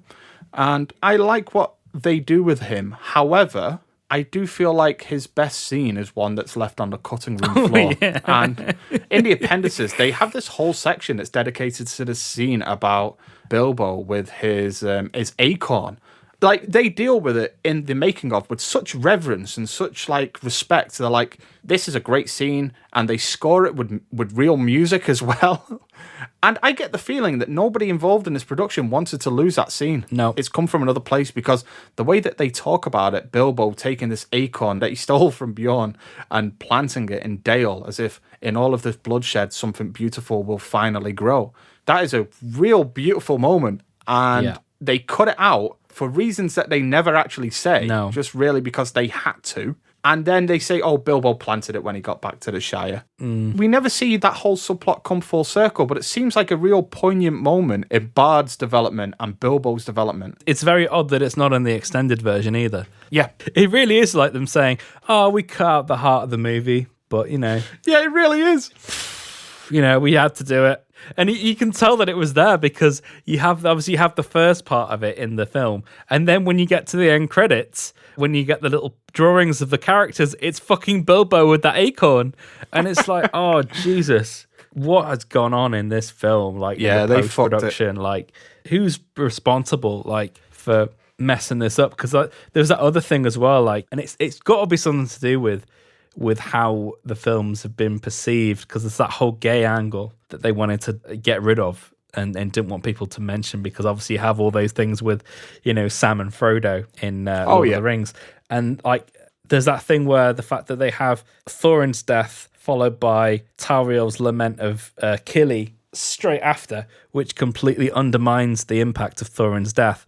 And it's all so they can have a case of the not gays in a way, really, and that's all it's there for. Yeah, and to be honest, it's like with Lord of the Rings, I really appreciate that they never went down that road of having it be like the case of the not gays. That they trusted that our audience are going to understand that this is like a very strong platonic love between two hobbits. And you know what? If they do look any further into it, then they can do. That's absolutely fine as well. That's completely warranted, and it's there if you want to look into it any further. Like, with this film, they seem so fucking scared that people might interpret these two characters as being gays. Oh, you can't have a man cry about the death of another man. Ew, gay. So they have to have that scene with, you know, how can it hurt so much? Because it was real. Which is more than can be said to the background and the scenery and you. Everything in here is not real. It's all CGI. All of it. Can you imagine delivering that line in that environment because it was real? Oh, man. Oh, we still haven't talked about fucking Legolas as Rayman.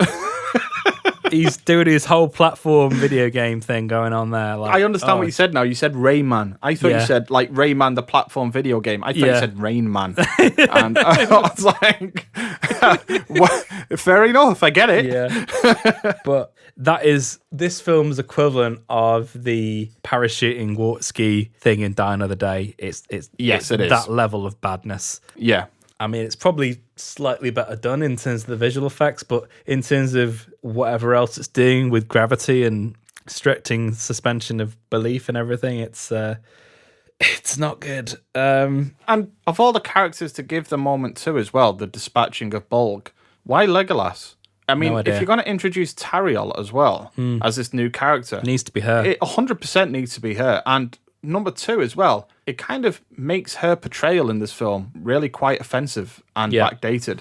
Because I understand where the need has come from to at least include some sort of like a feminine voice in this pack of characters. that as long as they feel part of this world, please do. I'm very much of that kind of viewpoint. But they introduced Tariel, and they made such a big deal about her having a feminine presence in this movie. But all she comes to do is have a love triangle with a character that she barely interacts with. And 2, is a complete damsel in distress, there to be in trouble for Legolas to save her whenever is necessary. And it's completely undermining and demeaning as well, especially for Evangeline Lilly.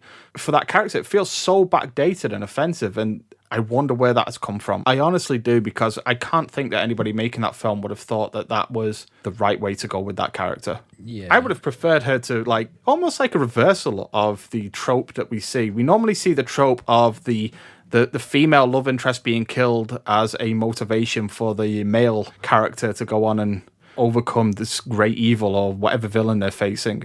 Why not do a spin on that and have it the other way around, that it's the female that takes the death of her loved one and kills Bolg, the villain. It would have been still very cliche, but it would have gave her character at least some semblance of meaning. Yeah, because her inclusion is, both those characters' inclusion ends up being entirely superfluous to the plot. Yes. When it actually needn't have been. They could have made it work. Yeah. I don't know. I don't know whether it's because, they've yet to be unearthed, but I imagine there's more than one Harvey Weinstein. Oh, yeah. In the Hollywood film industry, and there's probably several sitting in the Warner Brothers boardroom. So I don't know. Oh, well, we've just had that big revelation with Neil Marshall's current girlfriend, Charlotte. Forgot her name. But one of the heads of Warner Brothers has had to step down because of their relationship with an actress that they had tried to get involved in a lot of different films. And seems that there's a lot of this kind of thing that happens behind the scene that's starting to come to light now. Yeah, as soon as you start hearing, when you start getting to that point where this whole film was built on that change in labor laws in the New Zealand film industry, you know that something really bad's going on behind in the scenes in this in the making of these films, because that is shady things go. That's pretty shady, and it kind of overshadows everything going on with these films. Yeah, because I think even if they had been of the best quality that they could be, if they're still made on a foundation of shit, that's still going to tarnish them forever. Yeah, I think that the mistreatment of New Zealand and the mistreatment of the unions in New Zealand as well by Warner Brothers and the studios involved, regardless of the quality of The Hobbit, that is something to be critical of. That is something that will tarnish these films forever as well. And especially from the standpoint of New Zealanders, from the Kiwis that do watch this film, they're going to view it through that point of view of it being not just a film, but a symbol of the corruption within their environment, their working environment as well. Yeah. So that's always going to tarnish these films, no matter what. And and the fact that it's seeped into the original films as well, like the whole notion of Middle Earth and Lord of the Rings and everything is kind of, it's really been tarnished in New Zealand itself. There's that thing where Tom Augustine from Birth Movies Death Goes says, it kind of fucked us. So it's just the clouds have burst, and the clouds have burst indeed. Yeah. So I've got to say as well, before we move on to the stats and facts, one question that I want to ask you is, how do you feel currently about the Amazon $1 billion TV series that's currently in the making at the moment? 5 series have been guaranteed, and it's going to cost in all $1 billion, but it did cost Amazon $200 million to buy the rights. Mm-hmm. So what's your opinion? How are you feeling about that? Do you care? Couldn't care less. Because if I want to watch Lord of the Rings, I'll go and watch Lord of the Rings. Thank you very much. Yeah. And all it's going to be is just more of the same, but not as good. So what's the actual point? I don't see. I'm hoping that the divorcing of itself from the current timeline and taking it so many thousands of years before back to the Numenor, the second age of Middle-earth, I'm hoping that will provide it with some space to be its own thing, because I am all about any further exploration of Middle-earth being its own thing. I have a feeling that we're going to get this kind of like Star Warsification, where everything feels like it's very confined to one particular time frame and environment, and you're just running through those environments time and time again. I'm hoping that it's different. I'm hoping that it's a new interpretation of the world, and I'm still hopeful that we would see that. And I will say there's definitely space. There's plenty of stories in Tolkien's world other than the popular ones. And if they can get the rights for the likes of the Silmarillion and I mean, I've got the series here about, Beren and Luthien, the fall of Gondolin, the children of Hurin. There's loads of other stories that they can tell. Again, I just want it to have its own identity and be its own thing. Whether or not it is, we'll see. It kind of really just depends on whether the people in charge have that level of imagination or whether they just want to play it safe and do exactly the same thing over again and then tie it back to things that we know and recognize. Yeah. Yeah, right now I'm just not very enthusiastic about it at all. I'm open to being enthusiastic about it. That's what I will say. I'm open to the idea of being excited about Middle-earth again. But for now, I'll always have Lord of the Rings. I still like the first two Hobbit films. I like them. I don't love them. They're fine for me, despite some real deep flaws. I find them quite watchable. It's only Battle that really kind of just crushes me a little bit. And I feel like I've had enough of that version of Middle-earth now. I'm ready for something new. But I think when you're pumping that much money into any kind of project, when you're saying from the offset that this is going to be $1 billion franchise, like this thing's going to have $1 billion budget, that automatically sets off alarm bells in my head that are saying, well, that means that there's going to be some creative stifling as well. Like there's going to be some creative narrowing down of what they want this to be, and it's going to be something that they can market. And they know that they can market the old Middle-earth. So who knows?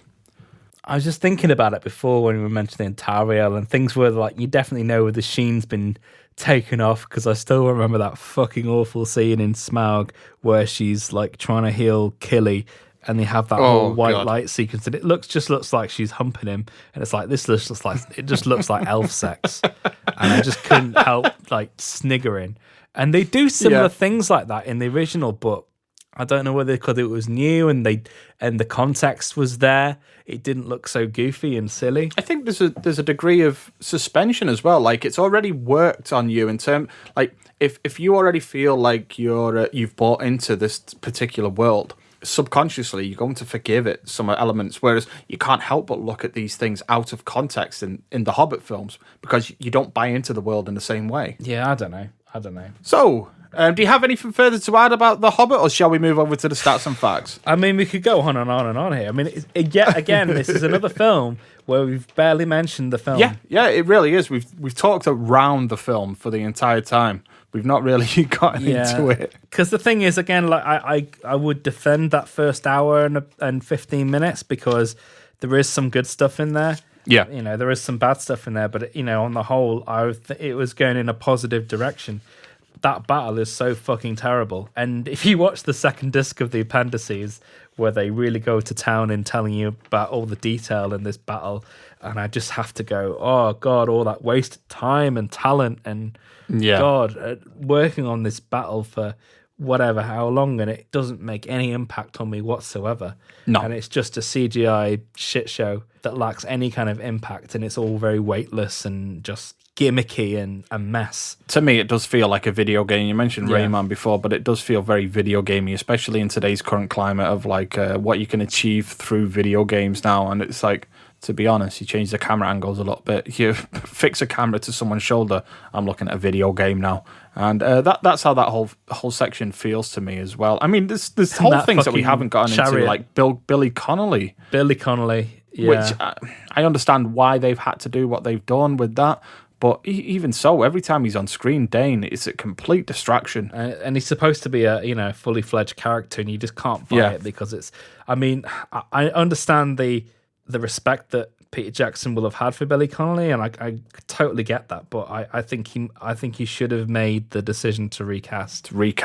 Yeah. If he wasn't well enough to do it, because it doesn't work. No, and it's to the detriment of the film. And I love the big yin as well. He's And I get why that decision's been made, is because, like you say, the respect of saying, well, we will find a way to work around this, but it does damage the film. It does really, like every time that character's on screen, it just jars you completely out because you're not looking at a character anymore. You're looking at It's like that it's like, well, anything they try and do with the Star Wars universe where they try and bring back characters or de-age them. like waxy faced Luke Skywalker. I want to do a whole episode about the Mandalorian. We need to talk about Luke. We do. I'm sorry, people who appreciated that, but you've been had. You are going down a rabbit hole of nostalgia-filled shit. Yeah. And it's not good. It really isn't good. I was on board for a large majority of The Mandalorian Season 2, and there's a particular episode, the one that's previous to that episode, I was like, right, so the day that they released this Disney Expo thing where they released all of the, like, we're making 15 billion Star Wars series. And I was like, oh my fucking God, I'm bored already. I'm exhausted just reading the list of Star Wars projects that are coming out. And then the day after, they released one of the best episodes of The Mandalorian that seemed to be based on the Wages of Fear or Sorcerer. And I was like, wow, what a fucking great episode. It's about two guys taking a truck across a very dangerous environment that could blow up at any moment. That's a great episode. And then they followed it up with the most... It's essentially the Star Wars equivalent of clickbait. Yeah. You know, it's so clickbaity. It's just there to generate artificial buzz. Let's include Luke Skywalker in this. And it once more, it kind of brought it all crashing back down to me. It's like, no matter how far away or how creative they're going to try and push this, they're always going to have to try and tie themselves back down to the established lore. The more any series does that, the less interested in it I become. And that certainly damaged The Mandalorian Season 2 for me, and I really was quite on board for it up until that point. The way that they're going, there could be an alien in the background picking his nose, and they make a series about him. You know, that's the level of ridiculousness. You're still waiting for that Salacious Crumb. I'm waiting for that Salacious Crumb. I mean, we joked. I'm waiting for it to be like some sort of like Salacious Crumb talk show or something, and he just laughs at every single question. Like, you know what the thing is, right? We talked about this previously on a Star Wars episode, and one of the things that I said in relation to that is I want to see a TV show about Dexter Jettster and his cafe. and then there was a TV show that they were working on years ago called Star Wars Detours. Yeah. And it was famously one of those shows that's completely fully finished and they never released it. And then the first episode leaked and it's all about Dexter Jettster and his cafe.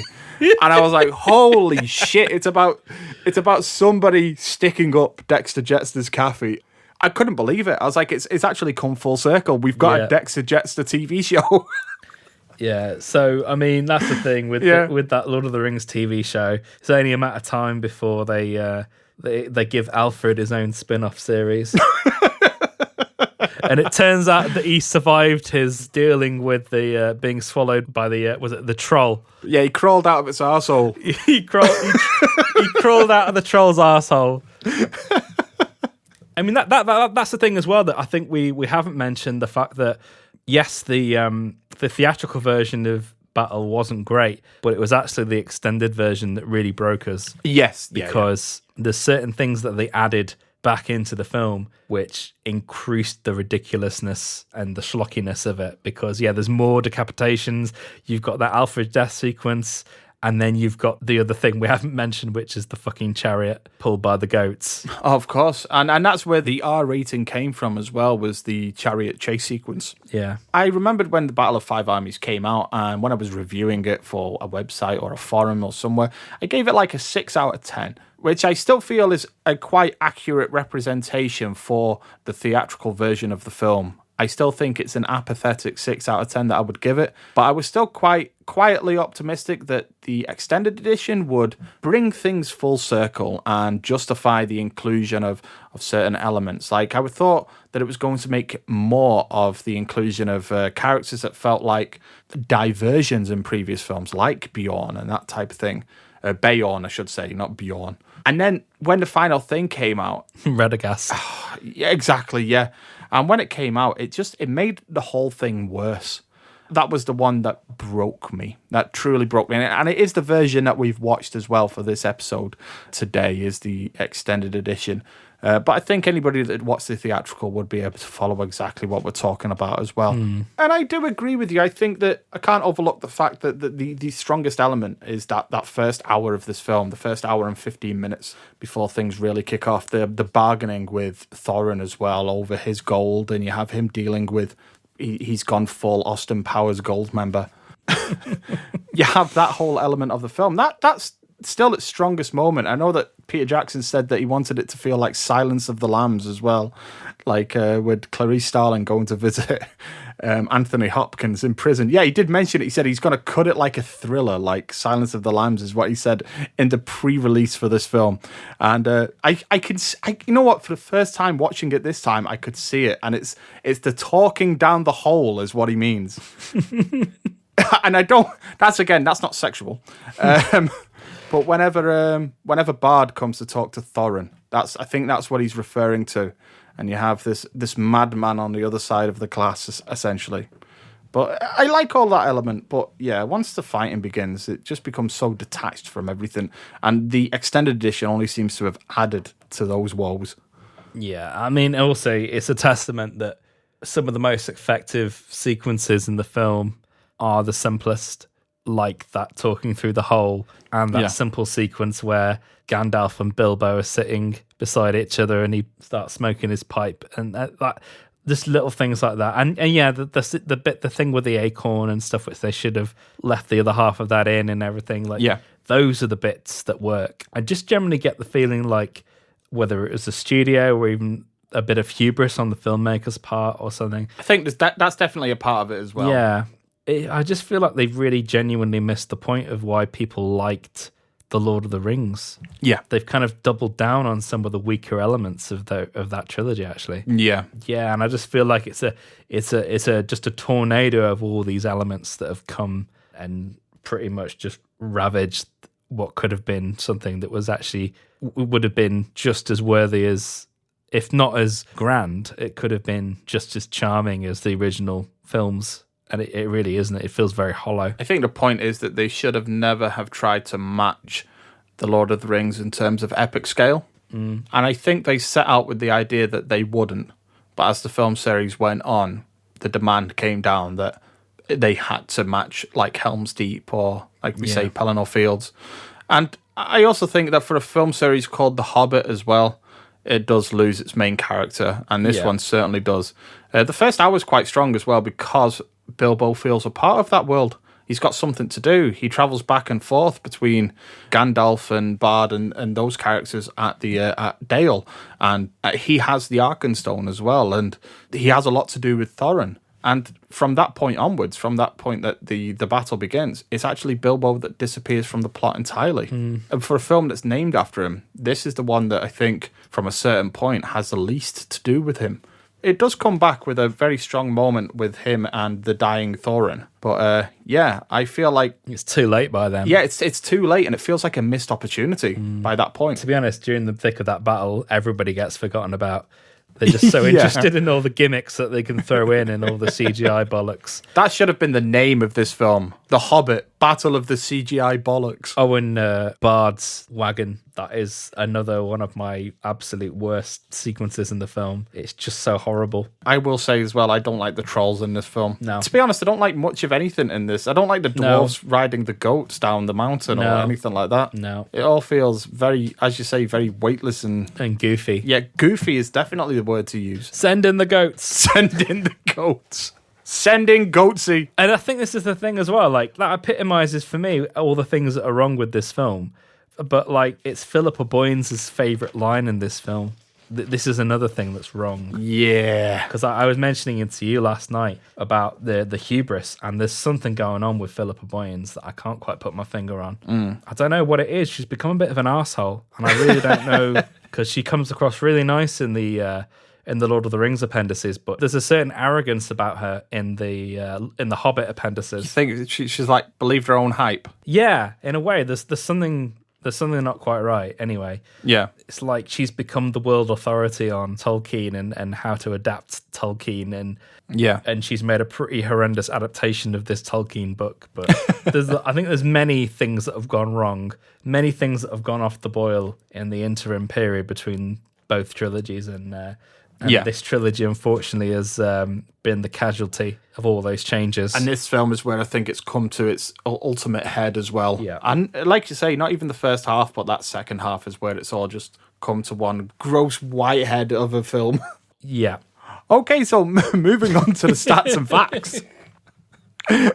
So, Battle of the Five Armies, it has a budget of, well, I do believe that the budget that they released for this film was 250 million, because he said each one was going to be made for 250 million a piece. But once you start to factor in reshoots and the trouble production that it was, that budget inflates somewhat to somewhere between 250 and 300 million dollars.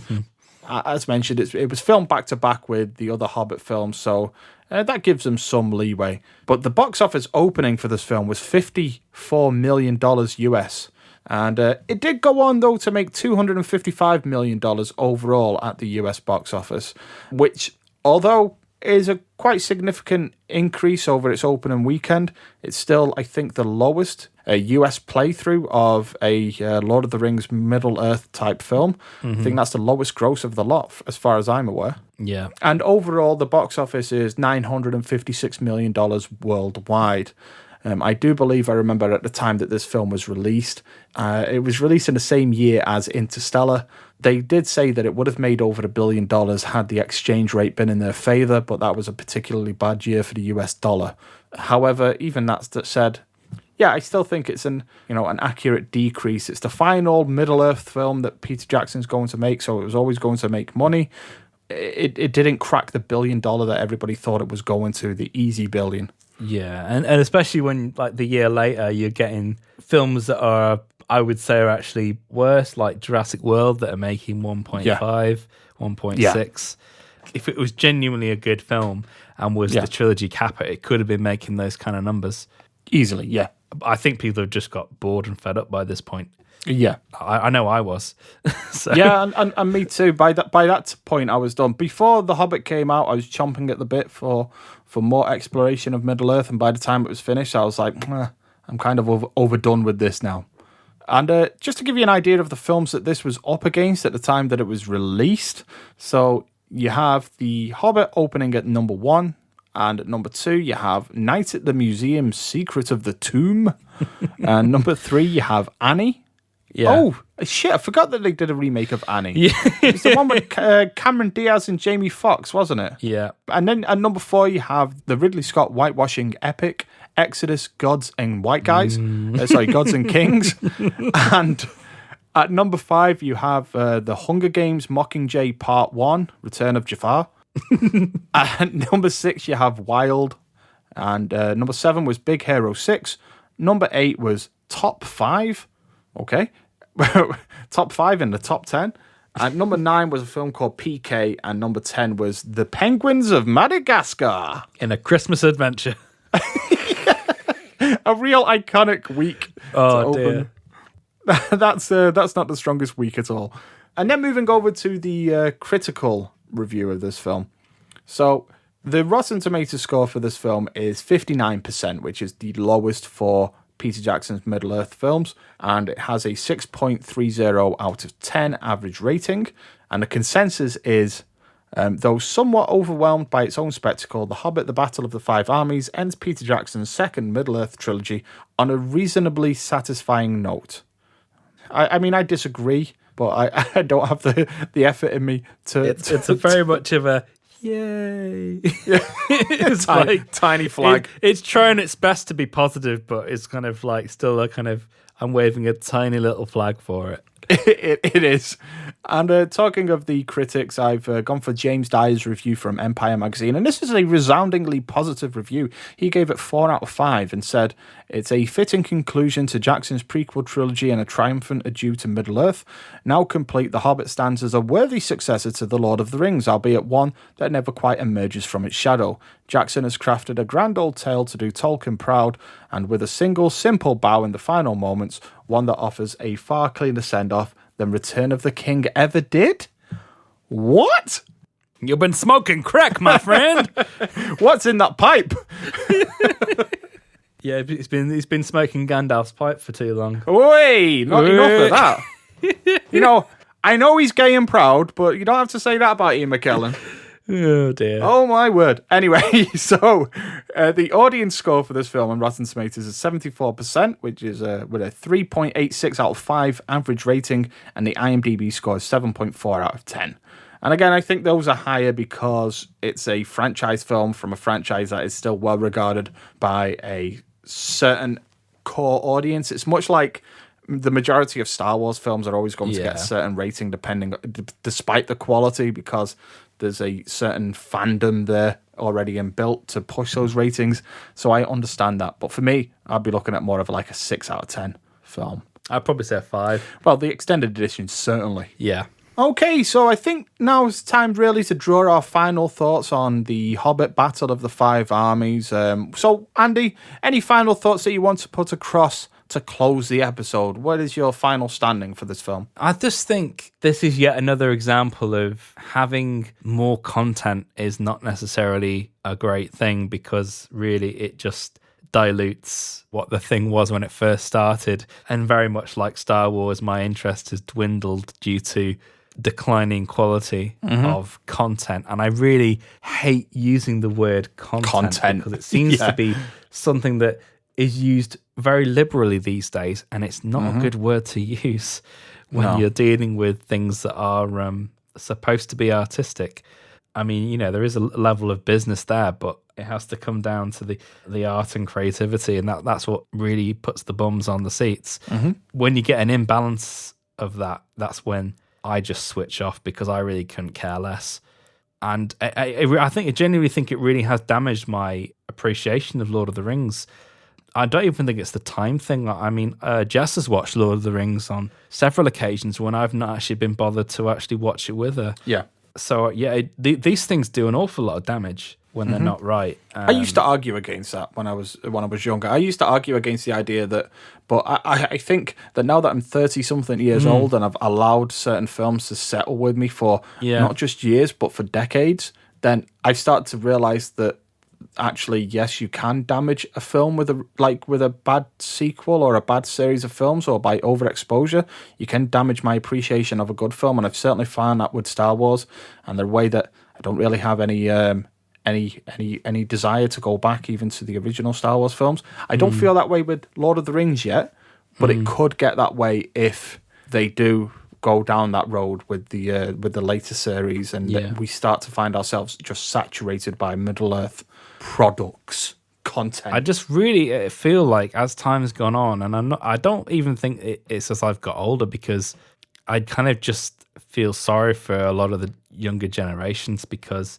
I feel like any time of innocence is just gone, because even though things were still very businessy at that point, you know, the fact that it took Peter Jackson many different attempts to get the Lord of the Rings off the ground, and it took going to the last studio in town to get it greenlit, really says something. Whereas these days, there would be no hesitation about taking on a property like that, but it definitely wouldn't be executed with the same level of sincerity. And I think that's what's disappeared now, is that every property is game, and it's all about the IPs, but it's about making things that are very much like something else. So things don't have the opportunity to have their own identity anymore. It very much has to be in line with whatever else is going on at the moment. It's all about taking those brands that were established in the 70s, 80s, and even 90s, and seeing just how much you can squeeze out of them until they're dry. I think when we look at Star Wars, they're taking it even beyond that. Yeah. And people these days, they're just getting the repackaged experiences, essentially. It's the TV dinners of movies that we're seeing now. And I feel the grip of it around my heart, to be honest. And I look at Lord of the Rings, and I feel like there's a real threat that could happen, and it nearly happened with The Hobbit. I know that you would argue that it has certainly happened with The Hobbit. And I would say that, yes, some people involved in the making of those films, so some powerful people, that was definitely their intent. But for me, in terms of my personal appreciation of, like, for example, Lord of the Rings and the world of Middle-earth, I'm still enthusiastic about it. I'm still enthusiastic about what's come before. But I think that they are treading a very fine line. And this series could make or break it for many people. I hope I never lose interest in this, and not just in terms of whatever things that they're releasing in the future. I mean, just like the occasional revisit that I have to the films that have come before and having a look over them. I hope I don't lose that passion that I have for the series, because it was a big part of my life, and so was Star Wars, and I don't feel that anymore. So I hope I don't lose it for Lord of the Rings, but it's happened before to me. It may happen again. We'll see. And, it's starting to happen with Alien. There we go, yeah. I'm dreading the sale of MGM because I have a funny feeling that Disney are going to buy it, or even Apple. I don't know, but I think Apple could buy it. I really think of the potential buyers. Apple are one that's the company out there that are in need desperately of some sort of identity and streaming basis, but they don't have it yet. I think Apple are going to be in there, and I can see them being the leaders for No Time to Die if that comes up for grabs. Yeah, I mean, to be honest, I'll be happier if Apple bought it than Disney at this moment in time, but it's still not a great situation. 100% not, yeah. It's not good. Anyway, we're going into lots of the different avenues. We could do a whole episode on this. So to end on that very positive note about the doom and gloom of cinema as we know it, let's move on to what our next episode is going to be. So next week we'll be reviewing everybody's favorite Dick. That's right. we'll be reviewing Dick Tracy, as many will know as the rubber-faced Al Pacino film. I'm particularly looking forward to this. We've been talking about it for years, that it was one that we were going to review. So I'm glad that we're finally getting round to it. So yeah, bring on Dick Tracy. Yeah, and it's ironic that now Madonna has become a rubber face herself. So yeah, yeah, no mask required. No, she'd fit right in there now, wouldn't she? Anyway, but until then, I've been Gareth of Green, and I'm a wizard, Harry. I'm a lizard, Harry. I'm a what? Thank you for listening.